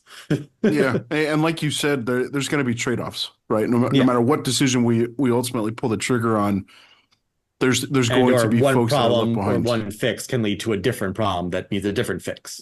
Like, so like if you acquire ownership, well, then you're going to have less match liquidity than you already have. So you're going to need liquidity bots, and then that can cause another bigger worms potentially. So like, it's never like a one size or one fix fixes all kind of thing. Like there's always adjustments and tweaks to be made somewhere, some way. Sure. Yeah. Well, do we have any indication? Maybe I have missed an announcement. I've been mostly just playing the game. I haven't been consuming as much content the last few days or perusing Discord as much.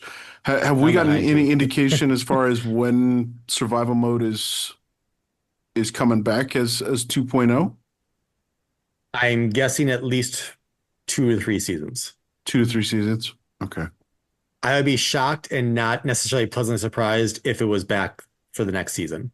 I would say not pleasantly surprised because I'm still putting a lot of the survival workers to work on land. Like I'm not done with that process even. So like I'd like to get more of those on land and actually successfully clearing plots before I put them back in survival mode. So despite how much I was making per day in survival mode, I'm fine if it takes at least 2 seasons, not 3 seasons, because I can I'm using that as to my advantage to get land ramped up more. So there's always another way to play.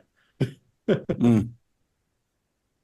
Yeah, I do want to say so Azurcon's data, his tables, his graphs, his charts were pretty fascinating. And the one of the two guys that was ahead of you was Draytech.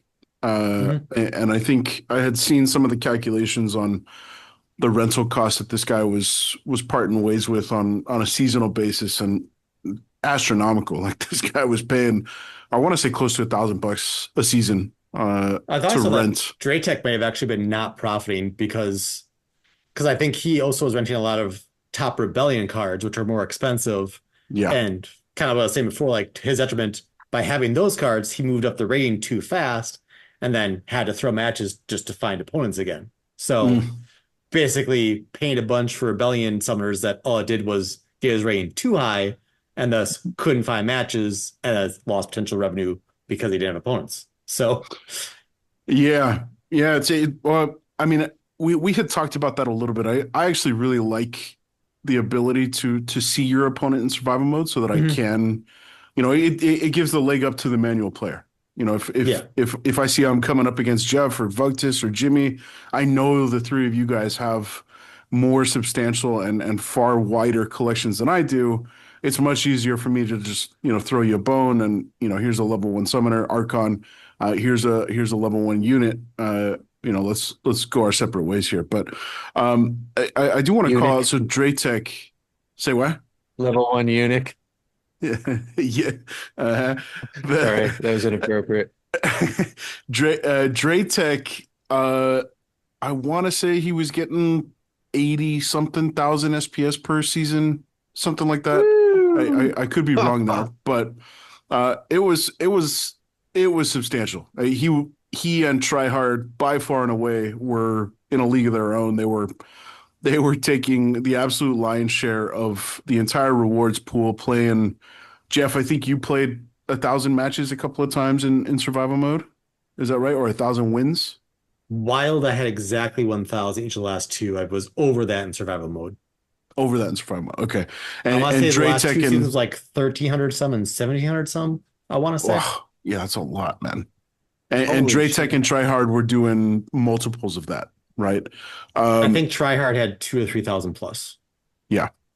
Well, I was just as you were talking through that, Jeff, I was looking through the CA leaderboard. I didn't see Tryhard on there, so maybe he's been doing some stuff with some other accounts. But Draytech hit top 30. So I'm just making some assumptions here, but I'm assuming that survival mode pretty much funded his way into the leaderboard, which I don't know. I kind of feel like that's a good thing, right? Like, yeah, we did part ways with a bunch of SPS. If he sold it, maybe that contributed to some of the sell pressure that we were seeing. If he burned it, it's kind of win-win. And now the DAO and the company received a lot of those rewards right back. I could be wrong, but I don't think Draytech has ever been like a pure 100% renter. I'm pretty sure like he may have been on the leaderboard for the Hall of Legends or whatever as well. Like I know I've seen his name in other areas besides survival before, so I'm pretty sure he owns a fair amount of stuff additionally. Just was magnifying things through rentals for survival mode, for better or for worse. Owned power is 11.5 million. So he's got a substantial collection. Yeah, he's got a substantial collection. And he's been around since March of 22. So so I mean, it's just interesting to see. And maybe Tryhard did the same thing. Just his name, that main account doesn't appear on the leaderboard, but that doesn't mean, he could have been hiding behind some alts or whatever. At any rate, I'm excited to see what the team comes back with. I think we've entered into a new era where creativity is kind of the main driving force behind a lot of these decisions. And we're fully embracing the experimental mode with, whether it's land and midnight potions and aura and freaking pickles, and Frickin' pickles, the baby. Yeah. freaking That's a pickles, good brand name for pickles. Like the frickin' freaking pickles. pickles. That is a Yep, good brand name. that's a good Did brand you name. pick Soaked up in your beer. freaking pickles, bro? Beer pickles. They're Your soaked in spicy beer. freaking pickles. Frickin' Yeah. pickles. I like that, man. Write that one Uh, down.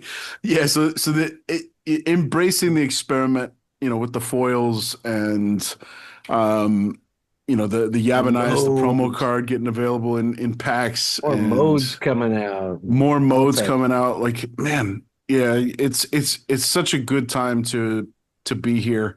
And Jeff, like you were saying earlier, you couldn't really put your finger on one single moment or decision or shift of direction that the company made with respect to the ecosystem, but it was all of these things kind of bubbling to the surface that maybe gradually, and then all of a sudden pushed you into full on bull mode. um to my own respective degree, I have definitely done the same. Leading up to the pre-sale, I was pretty much saying, I'm gonna employ the same technique that I did with Rebellion. I'm gonna cherry pick particular cards after the general sale goes live. Well, fast forward to the pre-sale, yeah, all of that thought process was out the window, and I was dead set on securing myself a top 100 spot. And Jimmy, I know you and I have talked about it for months and months. There was a long period of time where we were kind of questioning, do we have a place in Splinterlands moving forward? Is this going to continue to be for us? And I think the And fact we that weren't the only ones, huh? Yeah. yeah, we weren't the only ones. There was a whole lot of folks that were kind of contemplating that same question of existence in future Praetoria, and it feels like in our own respective ways, we've all kind of doubled down over the last couple of months. And Jimmy, you're using land to do that. Jeff, you're using all of the above to do that. Me, I'm kind of using modern as my main kind of avenue forward within this stuff. So Confidence returning, confidence. It's awesome to see things finally, again, all the pieces coming in. It's good to see the grease. We got the grease in the wheel, baby. Yeah, got the grease in the cogs. And that's what it was. We have all these amazing things. We have an amazing game. We have an amazing team. We have amazing coders. We have some very creative people. We have amazing IP.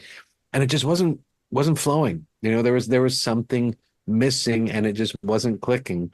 And now it is. It's finally clicking. And it's awesome to see all of this and all of the dedication and all of the patience, finally paying off, coming together. And we still haven't even really begun, I think, to see to realize the potential that's there. There is so much potential, and we're just barely scratching the surface. Well, I don't want to be too forward thinking, like too hyped up on could be's. Like, you just look at how like the flywheel was working here during the pre-sale and stuff, and now Yeah. you think ahead to like whenever and whatever the next main set is, and if between now and then we're gaining 2,000 players per month and stuff, like what is the flywheel going to do on the next set at that point? Like I said earlier, I feel like I will see the day. I don't know how many years out it could be that over half of the 3 billion SPS is burned. Like, I feel like I'm going to see that day happen. That's the point, I think. That's the way it was set up. Yeah, I wouldn't be shocked to see less than 1 billion SPS left in existence, like at all. So like, if things go crazy enough, there's enough stuff to burn for, and like, I know some people saying like, oh, the cheaper SPS stays, the more will get burned and stuff too, like, which isn't wrong, but I don't want to be an advocate for like trying to keep the price low either, like let the market kind of thing. But yeah, like I but always more think like players fixes that. More players fixes that demand. I feel like I thought similarly, like to not as like explosive a potential. Like when Rebellion came out for when the next set would come out, which we're at the next set now. But like for Rebellion, when Rebellion came out, we had like a lot of excess DEC to get through primarily. And like we still probably had arguably some DEC overhang with Conclave Arcana coming out, but like we're just much more like a neutral place now for that stuff, where everything that comes out now moving forward that is a DEC demand driver is going to require that much more SPS being burned, at least on a dollar basis.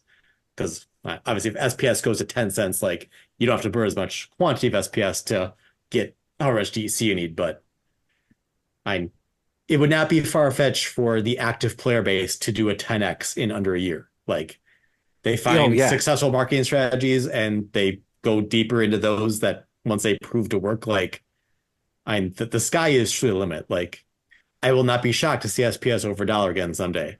I like telling myself, I don't know when, but when I get 50 or 100 SPS in a survival match win, I think that that's going to one day be $50 to $100. And like, it seems kind of crazy in the here and now, but in the future, I don't feel like that's crazy.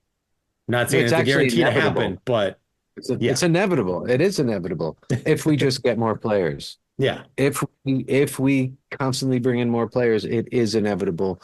The way the economy has been created, the way the SPS supply has been done, and the way the whole mechanic is been presented. I mean, you need DEC to function in the ecosystem. You just do. And the only way to get that is to burn SPS, and there's a limited amount of SPS. So it's arguably kind of amazing like how successful the game has been with the limited specialized player base we've had for a while now. It's a miracle, honestly. It's for years. It's a Christmas miracle. It's a miracle. For years. It's like for a while, especially pre-survival mode, like Chaos Legion just seems just so excessive, but with survival mode being a thing, especially once it comes back again now, and player growth and land, like there's not going to be enough Chaos Agent cards. If that's not already the case, pretty soon and it's going to more definitively be the case of like, yeah, we could have used more Chaos Agent, believe it or not. We could have used 3, 5, 10x more. There's only 5,000 sets. There's less than 5,000 sets. I mean, honestly, I know, like every now and often I'll look at like peak monsters, like I'll look at like a gold full ledger and be like, all right, if these all get combined, how many max copies are there? That's not a big number. Like, no, I look at those numbers all the time and just like remind myself, like, as excessive as some things feel, like it's not going to be that way forever. So let's see, Legionnaire Elvar's cheapest gold for legendary. There's 1,467 total BCX. So that's less than 400 max copies of a gold for legendary Legionnaire Elvar. Okay.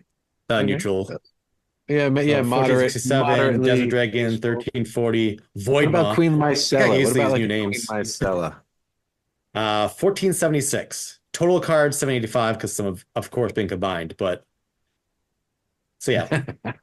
I'm gonna guess it's less than Eyes of the Fane, there's 1788. So call it 1800. That's 450 max copies. And obviously there's still more packs, but if all of the Chaos Agent packs out there get open, like maybe something can break 500 max copies, but not that much beyond that. So like, yes, that's only of the gold foil legendaries, but like, is it that crazy to think that you're going to get 500 players someday that all want to be able to play in ranked and have a full complete collection of gold foils? So you can do all the different tournament stuff too. Like, and that's not touching survival mode and land. Like, I don't know if anyone can pull the metrics, like maybe Beaker and Azarkon can, but like, I'd love to know how many CC of gold foil legendaries from Chaos exist. What percentage of those are on land? What percentage of those are seen survival mode when it comes back? Like, that'd be interesting data as well, I feel like. Because like, I got to the point where I'm favoring my gold foils to land and my regular foils to survival mode. When I buy extra cards, I see like max copy, like if a gold foil costs about 2x a regular foil, I go for the gold foil just because, well, it will generate twice as fast. So if it costs twice as much regular foil, it's the same or better and gives other bonuses. So, but there's just not enough of anything if, the right things happen. If we get players. If we just get players. Crazy to ultimately happen. Like, well, I just pulled up the stats there. I don't know if you guys happen to notice the numbers there, but we're seeing and I think Aftersound just dropped a video on this, but we've had our Mhm. biggest day in ages the last couple of days. We So I surpassed. think he said it might be that current spike may be primarily based on the YGG stuff going on potentially, but So that officially just regardless launched. of the how or why, it's happening. It's So- happening. Yeah.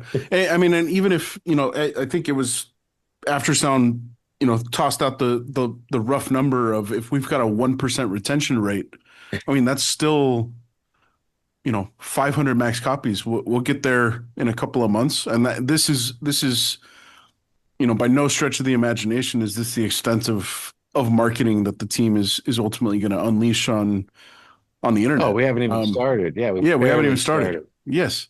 So I mean, it's all positive, and it's 500 And I max mean, copies. That's nothing. And the pickle is going to bring people. I mean, I cannot overstate what the pickle will do for the whole ecosystem. The pickle is. There's also going to be like raffles and what- giveaways of the pickle via the push and shove token as well. Oh, yes, there I you saw go. that. That's a match made in heaven. Yes, it is. It really is. It really is. For The obvious PNS reasons. ticker. The PNS ticker meets pickle. It's like, I don't think that was intentional, but like PNS had the relaunch, and like within a week or so of that, well, I think within like a day or two of that was the announcement of the pickle card. So it's like, was this pre-orchestrated? I don't know. Maybe. It If must have so, been insider trading. We know that Crypto Eater talks to Matt. They're like, dude, what can we do? How do we make this work? Because that's Matt's way. It just is. Hold I don't on, know if it was Crypto on Eater. We Discord got or a X, pickle but coming. I saw Matt reply to someone with related to pickle stuff. Like, I have to explain this stuff to my wife, like all these people want to grab my pickle. Like, oh my goodness. Well, it never The had most to. popular It pickle in could all of have. Pretoria. It could have forever remained innuendo until Matt acknowledged it. And Matt acknowledged it. Yeah. As soon as he Matt put it acknowledged there. it, it's no longer innuendo. It's crossed that line.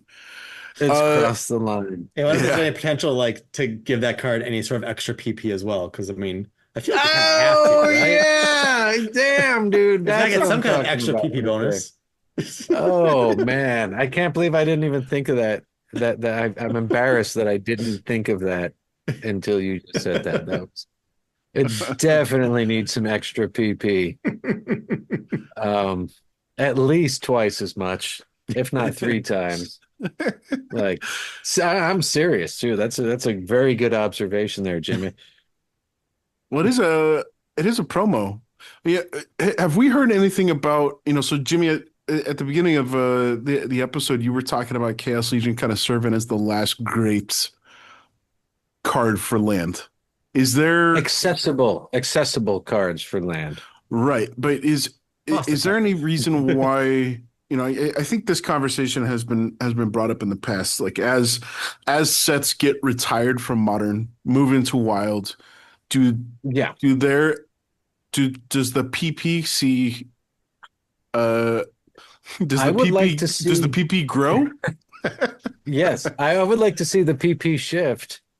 Like, I personally think it would make most sense to, with every set that shifts out of Modern into Wild, I would think everything should shift up. Ooh, even better. Everything shifts up a notch, right? You think? And then yeah, absolutely. Alpha should get more PP. Beta should get more. Untamed should get, everything should just shift up a level.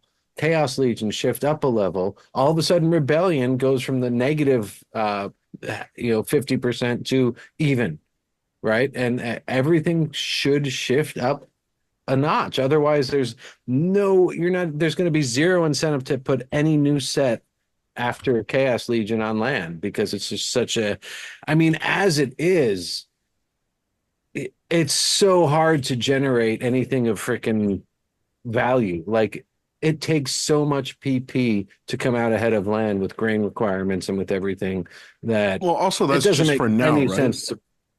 Well, I don't know. Yeah, I mean, it's all hypothetical, right? But I feel like, Mhm. I think Alpha Beta, since Modern and Wilds, the split took place, alpha beta have always been wild. You know, the first, we'll call it modern 1.0 was Untamed and Chaos. And then when Rebellion came, Untamed shifted to Wild. And I would agree that Untamed should have, you know, the value that it loses from being able to play and earn greater volumes of SPS in Modern should probably have Shift to been land. considered for, you know, a boost in PP to compensate. And the same should be true for Chaos Legion. I don't know if there should be an always growing ceiling, but I do think as sets move out of Modern and into Wild, there should be, you know, as Chaos Legion moved, you know, just 10 days ago, I think it should probably be on par with to Untamed.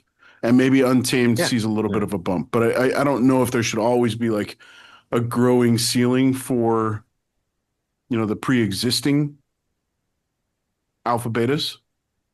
I don't know, but it is an interesting conversation, and I think we should see a bump. Because we're going to get more and more PP. sets, you know, and like right now, Rebellion is a negative on land. So what's the incentive to do that? I mean, honestly, I have some pretty good land cards. I have a bunch of old stuff, and I'm barely squeaking by with self-sustainability.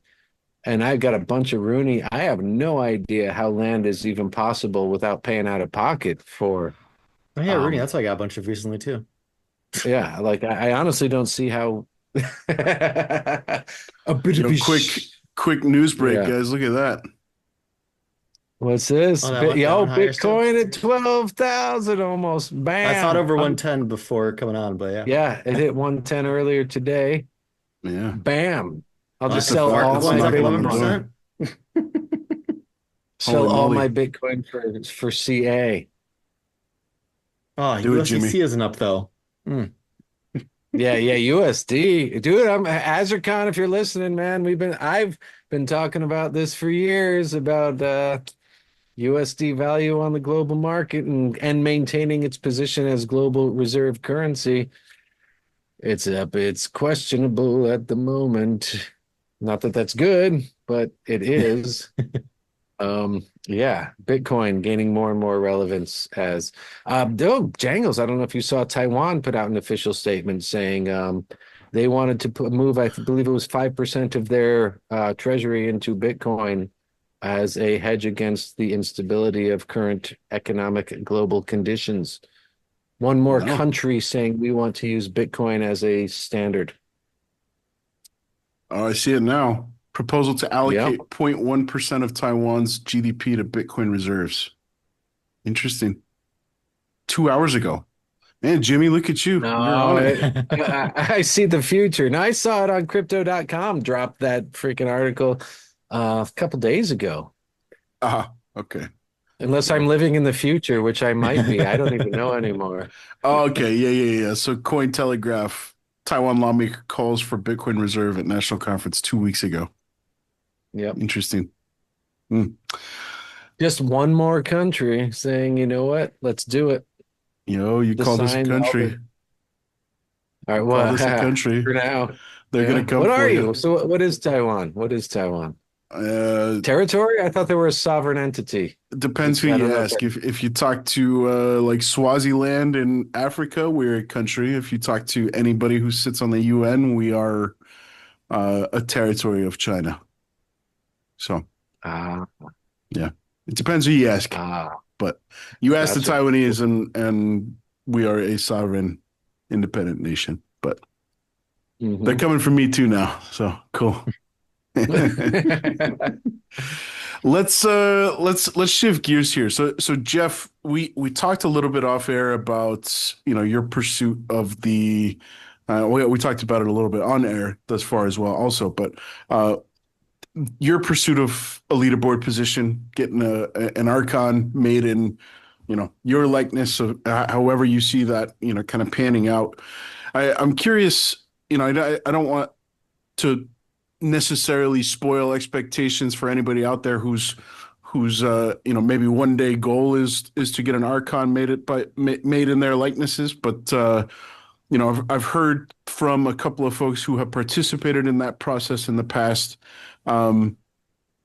that actually the development around the Archons isn't quite as hands-on as, it's not like we're going through the whole design process together and looking at the meta and all that sort of stuff. But I do feel like there's a very unique opportunity to really white glove the shit out of that experience, and it should be a very cool experience.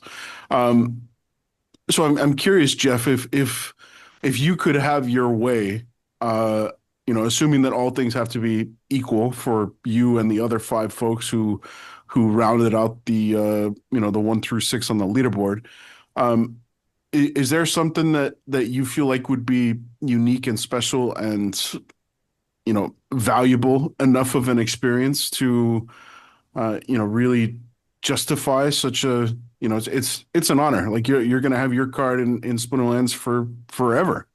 And I feel like the experience in creating such an item should match that.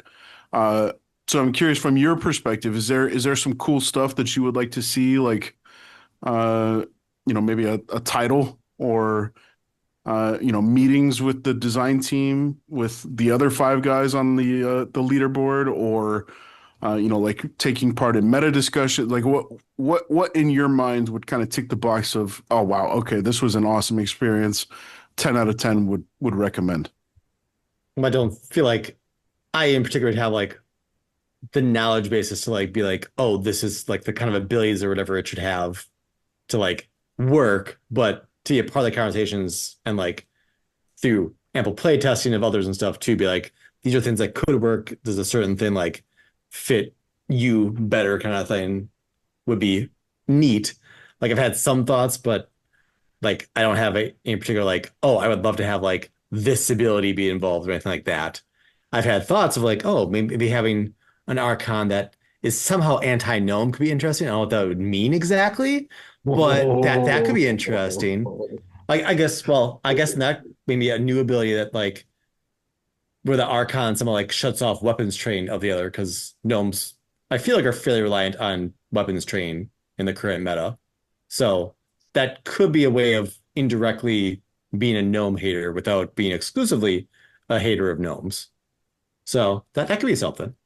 In the so Jimmy, I don't know your depth of knowledge with all the like historical fantasy lore and that sort of stuff. I know Jimmy, you're a big fan of that stuff. Is there something historically that's anti-gnome that would fit Jeff's bill there?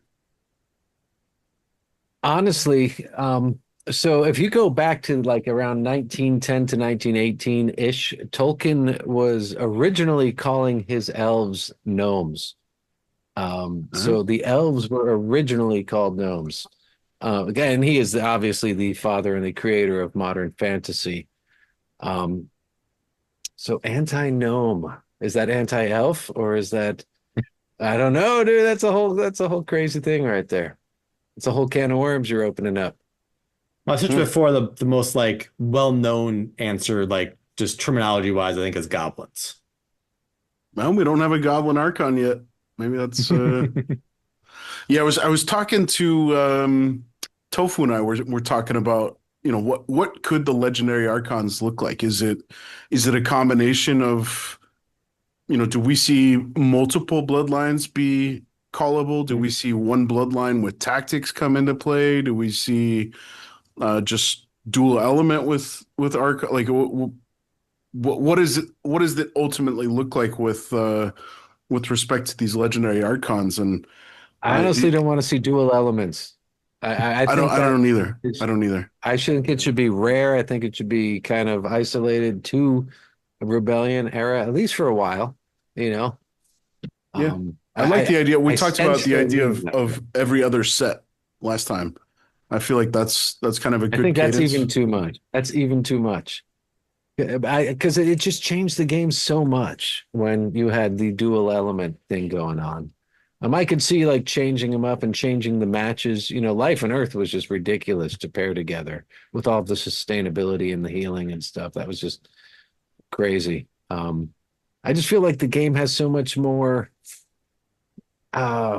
unique strategy potential when you don't combine the elements. Like you have to pick one, and each element has its own strengths and weaknesses, and you really play to that. And out the bloodlines, like there's at least indirectly multi-element where you're bringing Yes, in yes. the bloodlines. Very So good like, point. Yep. so whether Which they is a very are cool dynamic. multi-color or not, like they are if they have bloodlines. So Yeah, which is a very cool, a very good point, and a very cool dynamic, I think.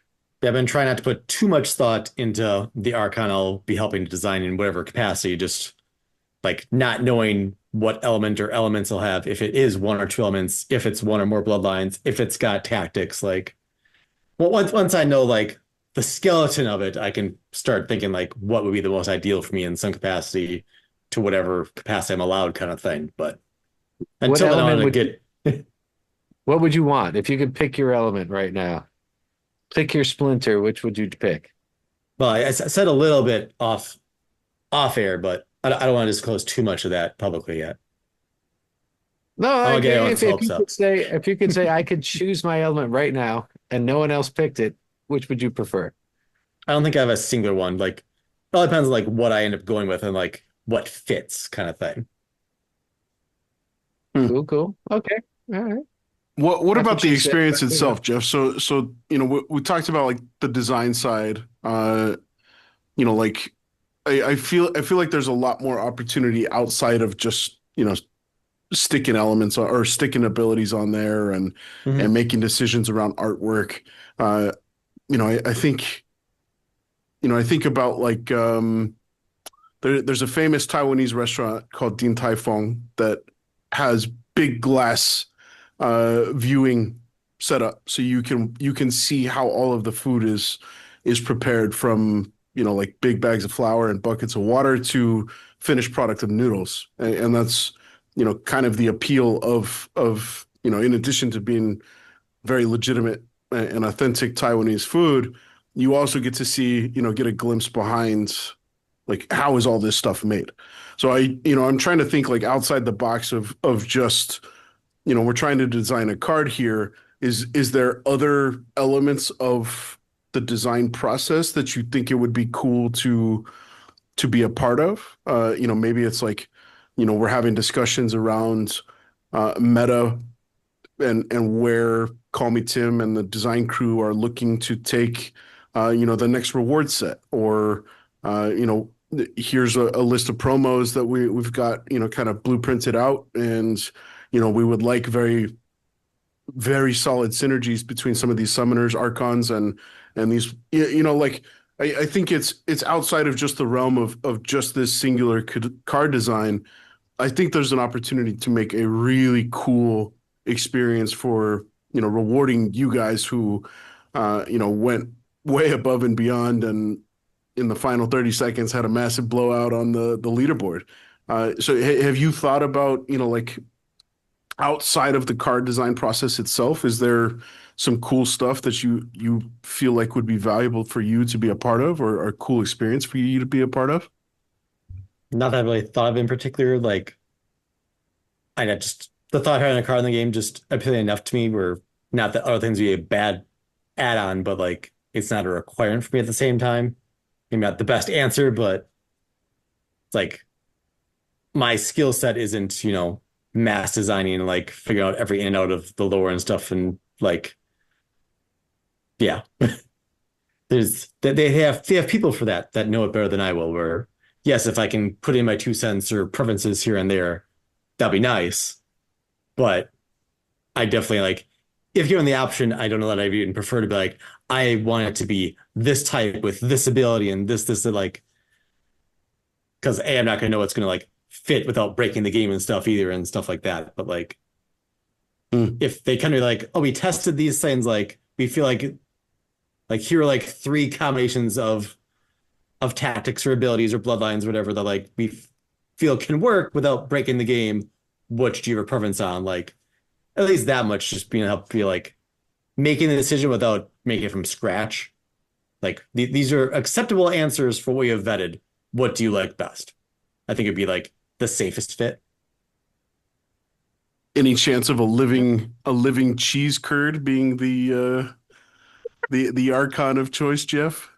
To No. bring it full circle? No, No. he's just like, no dice. No, you're dice. not trying to pay homage to Wisconsin, huh?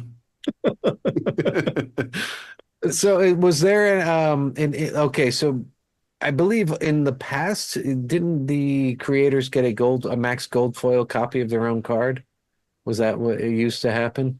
I believe for this one, we will be getting a mint number 1 black foil. No, I don't think the black foil, not arcane. I don't think it's the black foil arcane, just the mint number 1 legendary black foil, I believe. That's badass. That is It is definitely badass. I agree. Bam. That's a big step Black up. foil. Yeah. Oh yeah, it's right here. So design an Archon, max regular foil, gold foil, and black foil copy. Whoa! Max regular foil, gold foil, and black foil. No, you're not hardcore unless you live hardcore. And the legend of the rent is way hardcore. If anyone Is that remembers Jack School of Black's Rock, best movie? I think it is. It definitely is. And I watched it in the theater with my band when we were on the road. That was amazing. That might be his best movie. Yes. School It's of up there Rock. for me. I think you'd be hard pressed to find one where Jack Black was better all around. He was hilarious in Jumanji for different reasons. I never saw Jumanji, believe it or not. That's another one I man. gotta watch. It's good. Oh, the Rock was great in that, I hear. You hear? You haven't seen it either? You saw I think Jumanji, I think I Jeff. saw the original at some point in my life, but not the newer one. Wasn't Robin With the- Williams in that too? Yeah, it was Rob In the Williams. original, yeah. Yeah. Yeah. But the newer one's what? The Rock and Kevin Hart and I don't know if someone else, but Jack Black. They remade Jumanji? It's been remade? It's everything's been remade. Come on. It's sequels. It's sequels. So they pay homage to the Okay, original. okay. Yeah. So it's like different chapters of, because it's a board game, right? So the board game keeps reappearing throughout history, and this is just Oh, of course. when the board game gets cracked open in 2018 or whenever this movie drops. But yeah, School of Rock, great stuff.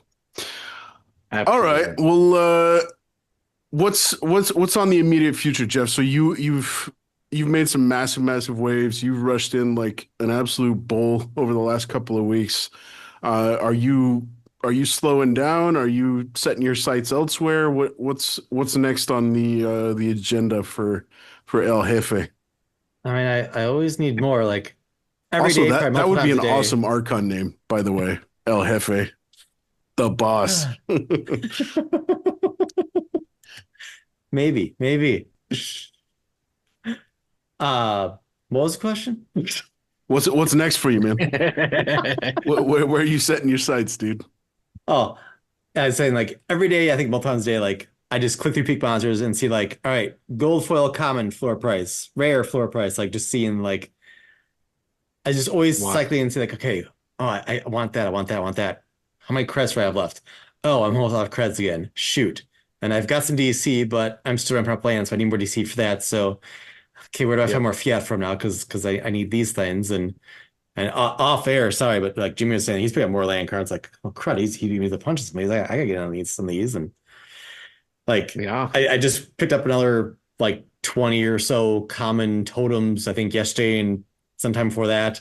Another day I saw there was another batch listed at 14. It's like, I'm gonna get those now too, but I've got $30 of credits left, so that's not gonna go very far. So it's like, crud. Because I think I went through earlier today and told up I have 319 totems total, mostly common, obviously. Like Holy one legendary, crap. 2 epic. So like I've done the math before, and like totems, especially like under $14, which is what they've been at until recently. At times the floor has been higher now suddenly, but like at $14, if you've got max cards, like they improve your ROI or APR or whatever phrasing you want to use. Like they're cheap enough. Like it's like unless you have everything on the land, like if you want to add one qualifier, one bonus thing to your land, totems are the way to go. I'm mad because like for the longest time, like until they just disappeared suddenly, like Stop telling people. Stop telling people. what? No, I'm kidding. I'm kidding, of course. I'm kidding, of course. I was thinking about that about titles too, like cheap titles, because when you got all those spaces filled and you got a totem on there already, it's like, how do you See, boost I was that busy picking up like lot? Goldfoot Ledger's the floor, and I was busy with the pre-sale. And the next thing I was like, oh, now the floor of all these other land things, the floor is gone. Like, what happened? Yeah, it's Because brutal. like, Like I need one more legendary totem fragment, and I saw because it I as had a it was. spreadsheet of like land things I wanted to get, but then I spend too much on land cards instead. But like, or something, I don't know. I spent it on something. But I did the math like, all right, if I Probably the buy these leaderboard. common totems, these rare totems, these epic Yeah, totems, and these good guess. common titles, like how much it add up to, it's like, okay, I could make that work, and then bought other stuff, and then the cheap stuff was gone. So it's like, shoot. Like Yeah, I'm for a watching people while panic. there was at least a dozen or two rare totems for like 48. Now there's 73.50. There was a bunch of Yeah. epic totems that I was eyeing up at like 173. Now they're 299. I was eyeing up possibly a couple legendary totems for like 800. It's only up a little bit to 1,000. There's one at 1,000 right now, but like, and the 10% titles, there was a good amount in the 40 to 50 range a week or two ago. Yeah, I Now bought two at there's 60. two I bought under two at 80. 60. Nice. There's Yeah, I bought two of them at 60. the Scorcher, Yeah. there's one at 77, one at 80, and one at 94. The Proven, there's two at 80, two at 89, three at 90. So that's three, Yeah. 5, 7, 8, 9. And the Mystic's got one at 90. So there's 10 at 90 or less. 10. Ooh, if any coders are listening to this, it would be amazing in the market to let us know what the rarity of the title is on the viewing page. Because you got to click on it and you got to look. It's like, I believe on the non-car market it says at least, but on third-party markets, I don't know if any of them do offhand. Yeah, I'm looking at Peak Monsters right now. By the way, Jeff, you got a few hours between recording and publishing, but the rare Yeah, totem fragments, are you looking at those right now? No, I You only saw need 8 of the them, floor on and the they're under common totems $7. came down, and I'm gonna have to do a deposit before I go to bed, I think. $7. Uh-oh, I'm jumping in. Bam. Yeah, you only need 8. So I mean, the floor on the But rare that's still totems 56, and I've got price memory of 48 where they were sitting there, and I just didn't. I was using all the funds on everything else first, and then they were gone. It's like, look. I mean, if it'll make you feel better, look at the rare totem claim of 73.5 for the rare know. totem for 89. Like You're you're showing saving how money many there. plots I have. Like, but when I looked not long before starting this, I saw there was another wave of common totems that's at 14. Well, now they got dropped to 1275. So if Jimmy doesn't buy them first, those 1275s are going to be gone before I go to bed, one way or another. That's something I've been noticing though. Like you, I've been looking at things. I've been watching things and shit's getting bought up. Nothing's sitting. Yeah, and Nothing is there's sitting. more at 1360 and more at 14. Like when we came out, I think one guy had some at like 1399 and there was some at 14. And now some others got listed lower and one like I don't know if they have a repricing bot or what that they automatically went lower and just happened to see during this, but yeah, there's a decent amount on there now. So it's like, okay, Mhm. I can't do shift Yeah. click to see. Oh, geez.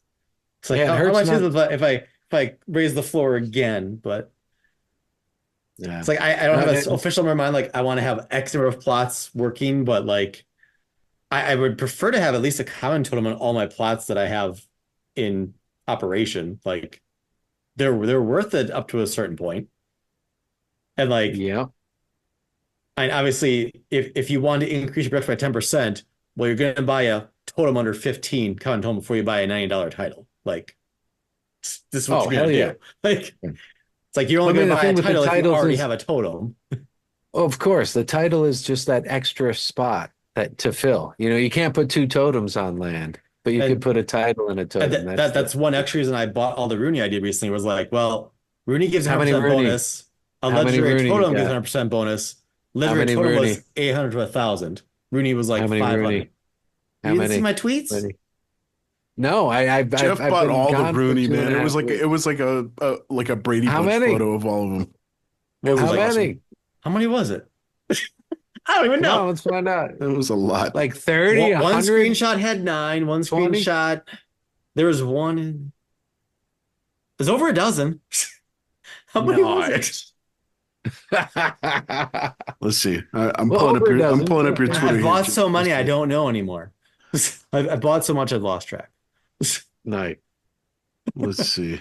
I haven't been tweeting too much the last few days. I've been more retweeting than tweeting myself, I think. So, it's one of my most liked and stuff, but you can't really sort by that. So, I know I replied to Infidel because I wanted him to see it when I was talking to him last. There's Infidel. Franklin. Oh, Gold Matters tagging me with the guy with the girl. Look at their girl, where it's like JeffOpensCards, regions. Jeff opens regions. That's your new nickname. Jeff opens regions.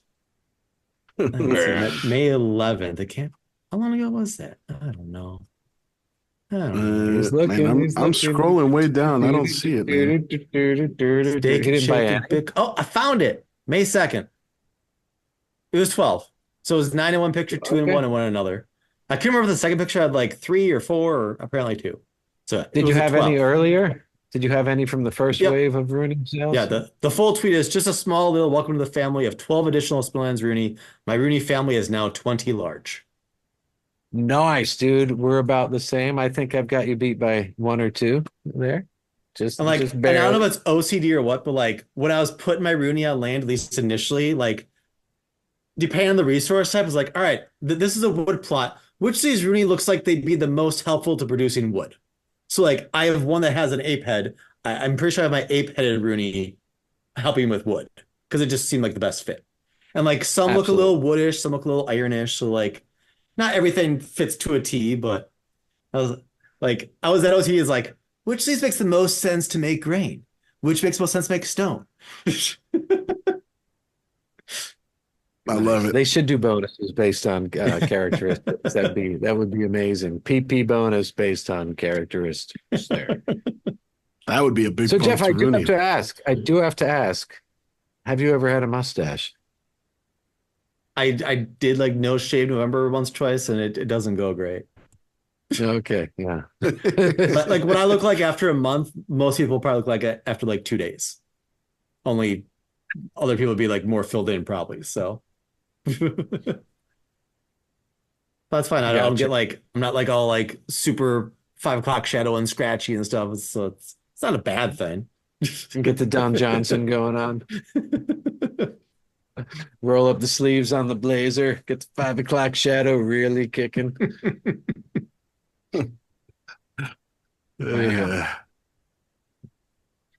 All right, gentlemen. The mustache talk usually marks the wind down time. It kills it. It just kills everything. Jimmy ruined it. Jimmy ruined it once again. I don't think my Rooney have a mustache either. Darn. Oh, dude, I can't believe there's no Is there a mustaches Rooney with a on Rooney. mustache? Oh my Now God. I'm curious. I feel like there should That be. is something we could introduce into the game. We should be able to add mustaches to Rooney. Why not? It's a trait. A mustache glamour. Bam! Absolutely. Who's listening out there? I'm Does gonna anyone go listen to the I'm gonna show? go to OpenSea. Let's see if there's All So next main Mustache set, Rooney. whether they keep or change black foils. They'll have a black foil variant, and they'll also have a mustache variant. Every man, card now has to we're have a talking. mustache variant. Oh, now we're talking, man. Oh my God. I would buy all of those. I would spend whatever it takes to get a full mustache set with 2.5% earning bonus on the mustache variant. Well, why 2.5%? Is there meaning for that? Or Because it's not as much as a goal. It's just not that important. It's just a mustache, even though it's totally badass. It just couldn't. You can't make it that important. It's more the bragging rights of having your mustache on your cards and how badass it looks. yes, the next set, all of the the arcane foils and the legendary one of ones will be the mustache variants. The mustache card. It's a mustache variant. I like that, man. I think you're onto something. Dude, are I'm there any picturing badass mustaches in Splinterlands? I'm looking through Oh my my God. cards right now. I don't know if there There are. has to be. Let's see. Like There has to be. there's plenty of cool beards. I don't know if there's cool mustaches though. Now you got me. Craniacs the Quick's got a beard, but he's got a pretty good mustache too, I'd say. Craniacs the Quick. All right, let's see. EMP has a mustache / goatee, but it's a goatee as well. I don't know if that counts. Someone has to have. Yeah, I see what you mean. I don't think who's there's got mustaches, just a dude. mustache? Dude, that's bullshit.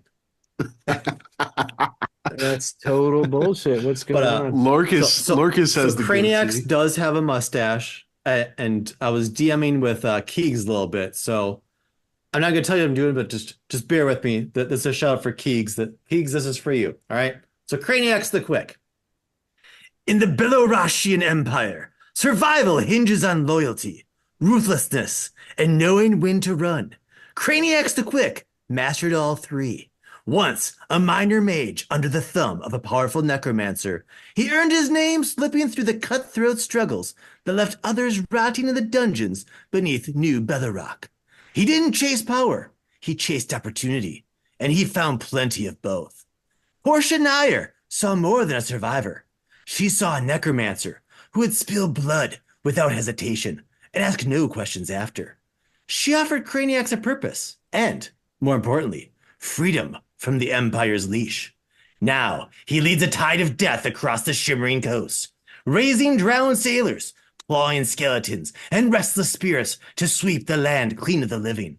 The gnomes of Nimbleduk, clever, fearless, stubborn to the end, try to stop him, but they don't matter. They're gnomes after all. There are only 4 of them, warm bodies waiting to grow cold and join his ranks. The secret of Praetoria is within reach.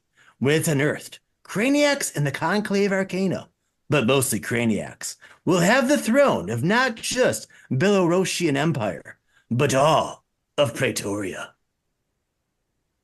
Yes. Jeffrey, Awesome reading, Jeff.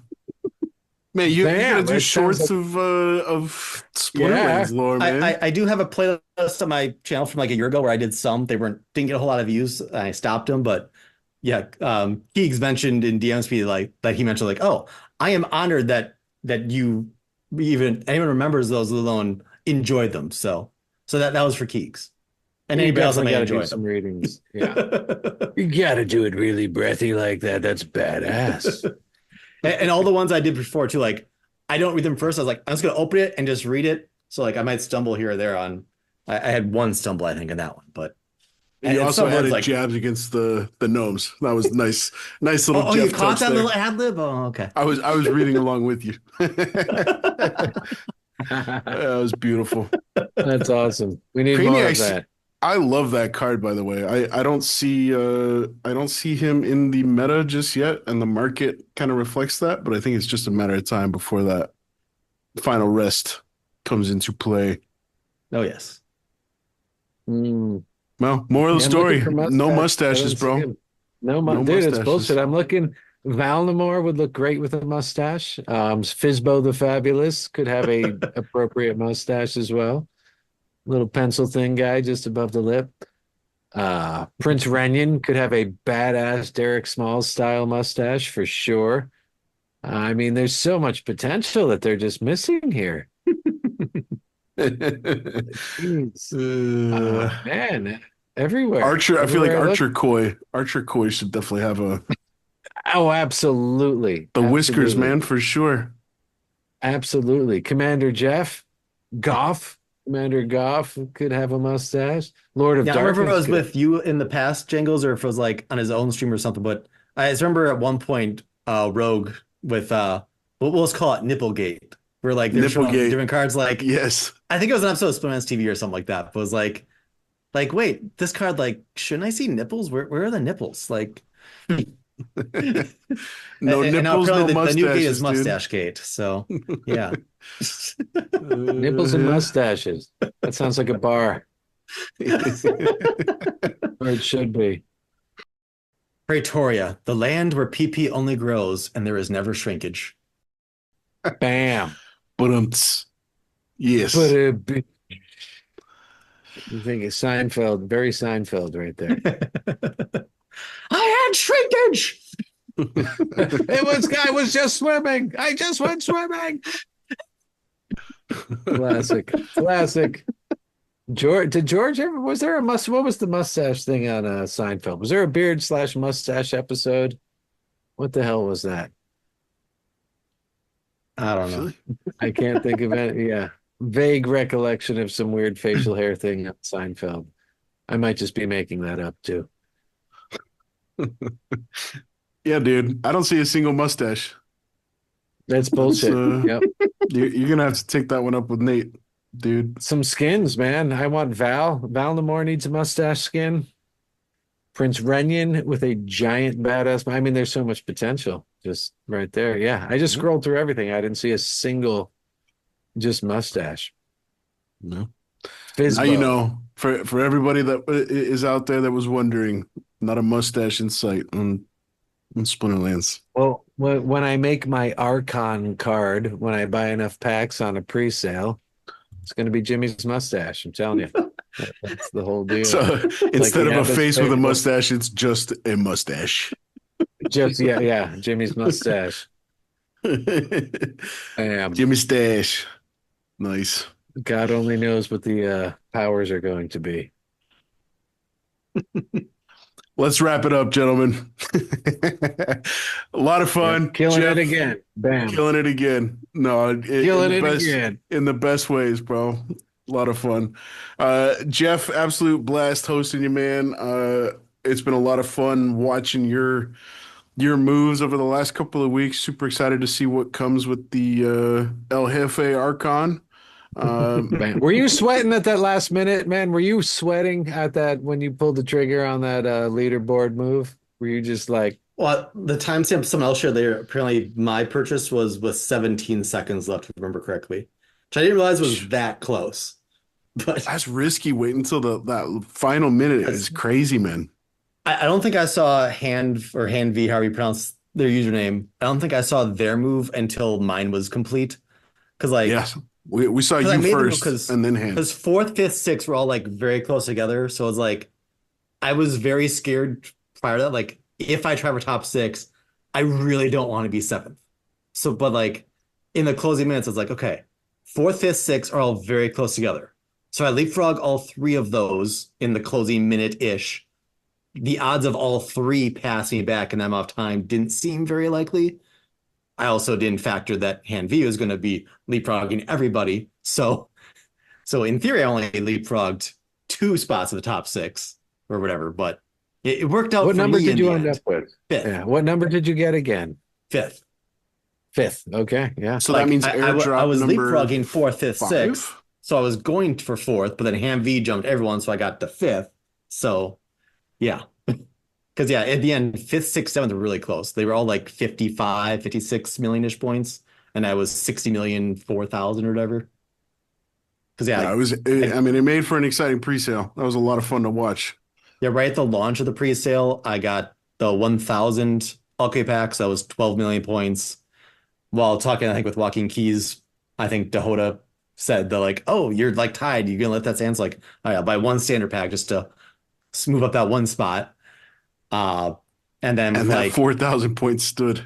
I want to say with like 30 minutes left, I moved up to 30 million points because Alke packs was trying to run. So like, regardless if I get top 6 shot, I want to at least get top 20 and get the black foil Skinwalker, which I think was top 20. So I moved to 30 million points in advance because I didn't want to wait and then have Alke packs sell out because that's what I was primarily getting. And then my move from 30 million 4,000 to 60 million 4,000 was with 17 seconds left. But it's probably like with, I don't know, 5 minutes left. I don't know exactly. But before that, I burned the 2.2 million SPS or whatever. And then I was like, mess with the numbers, like, how many do I want to like make a good number and eventually settle on whatever with 17 seconds to spare, apparently. So if the wheels turn for too long, that could have been not great. But Yeah. Yeah, it's I would have been risky, and top that 20 at happens. least. So. That happens to me sometimes. I'm just like, boom, the teeth keep chomping, and it's just like, there has been a delay in processing your transaction. But like, you have to like in the Please Discord do and not stuff, like refresh the most people are calling page. me out being like, yeah, look at the rituals. Like, well, Jeff Opens Cards, he's got this many credits and this many EC and this many SPS. So it's like, so it wasn't a secret that I was in a position that I could do things. Like, I don't remember seeing Hand V like high in the rich list for any of those things, like to know that they were like ready to pounce. So No, he they released. were much more stealthy about it. Yeah, Han released a Peak D article kind of outlining his actions leading up to it. He had it up on maybe 2 or 3 different accounts and then consolidated with the last 10 minutes to go. And That's what I keep meaning to do is to try to do pick the articles. I never find the time to do them, but like, because I wanted to do an article saying like why I spent so much on this and stuff like that, just to like, but yeah, time is always what I'm short on. So, but I was happy to make time with you, gentlemen. thanks, Jeff. It's a lot of fun, man. Yeah, so you're gonna be the 5th airdrop, right? So that would be, let's assume first one I comes think in it goes July. from bottom top actually, because well, traditionally so it sounds there's- like whoever is first on your board is they usually take Dragon, and that's Dragon, always the last yeah. airdrop. So I might be the second airdrop, but I don't know. Well, there's three monsters, right?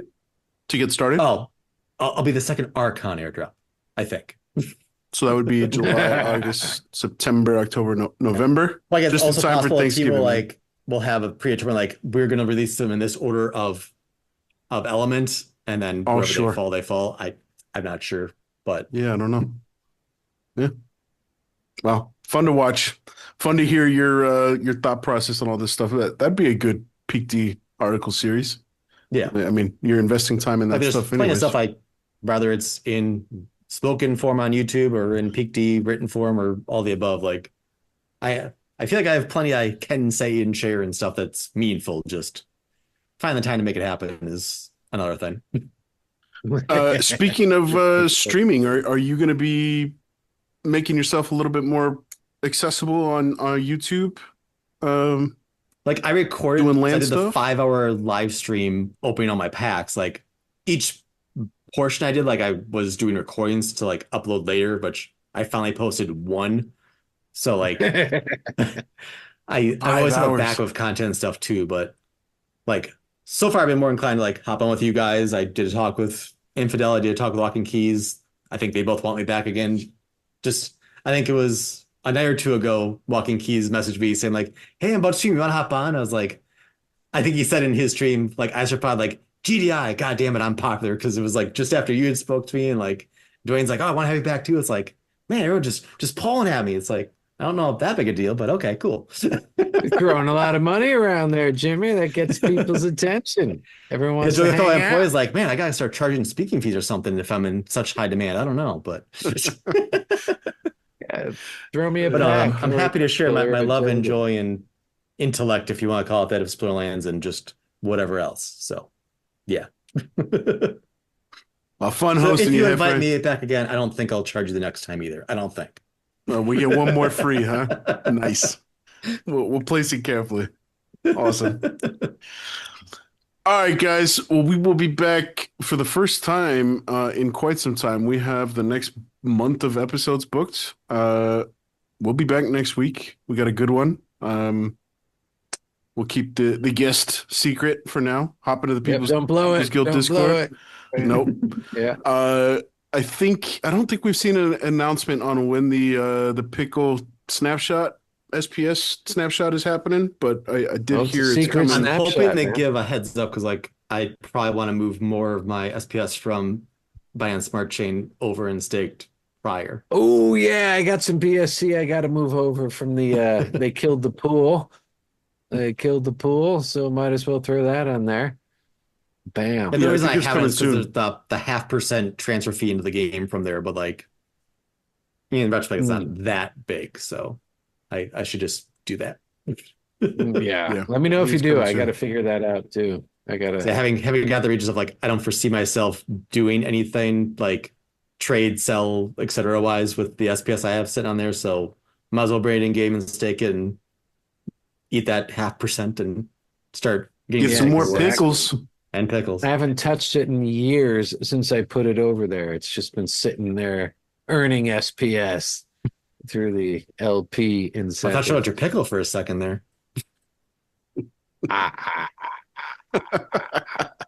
Well, Jeff, you shared off air that it's your business's 8th anniversary tomorrow.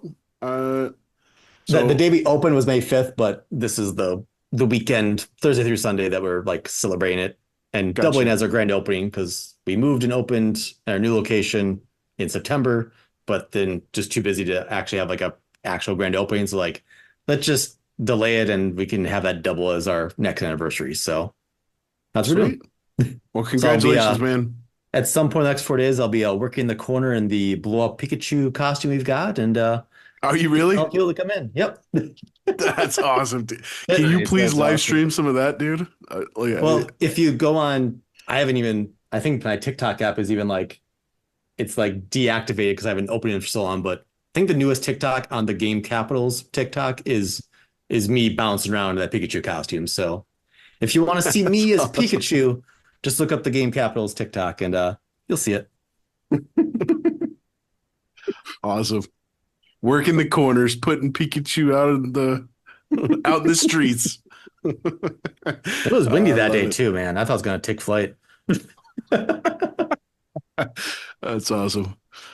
All right, everybody. Hope you enjoyed the show. Thank you for tuning in. We will catch you next week. In the meantime, you have been listening to The People's Guild. Welcome to the People's Guild. Splinterlands. Praetoria. For guests all across the mythical land of Praetoria, tune in. Come in. Welcome to the People's Guild.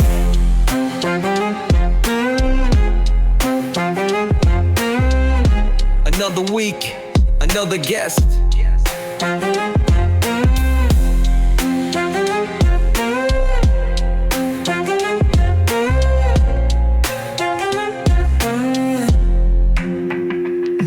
Praetoria. Praetoria. Tune in. Come in.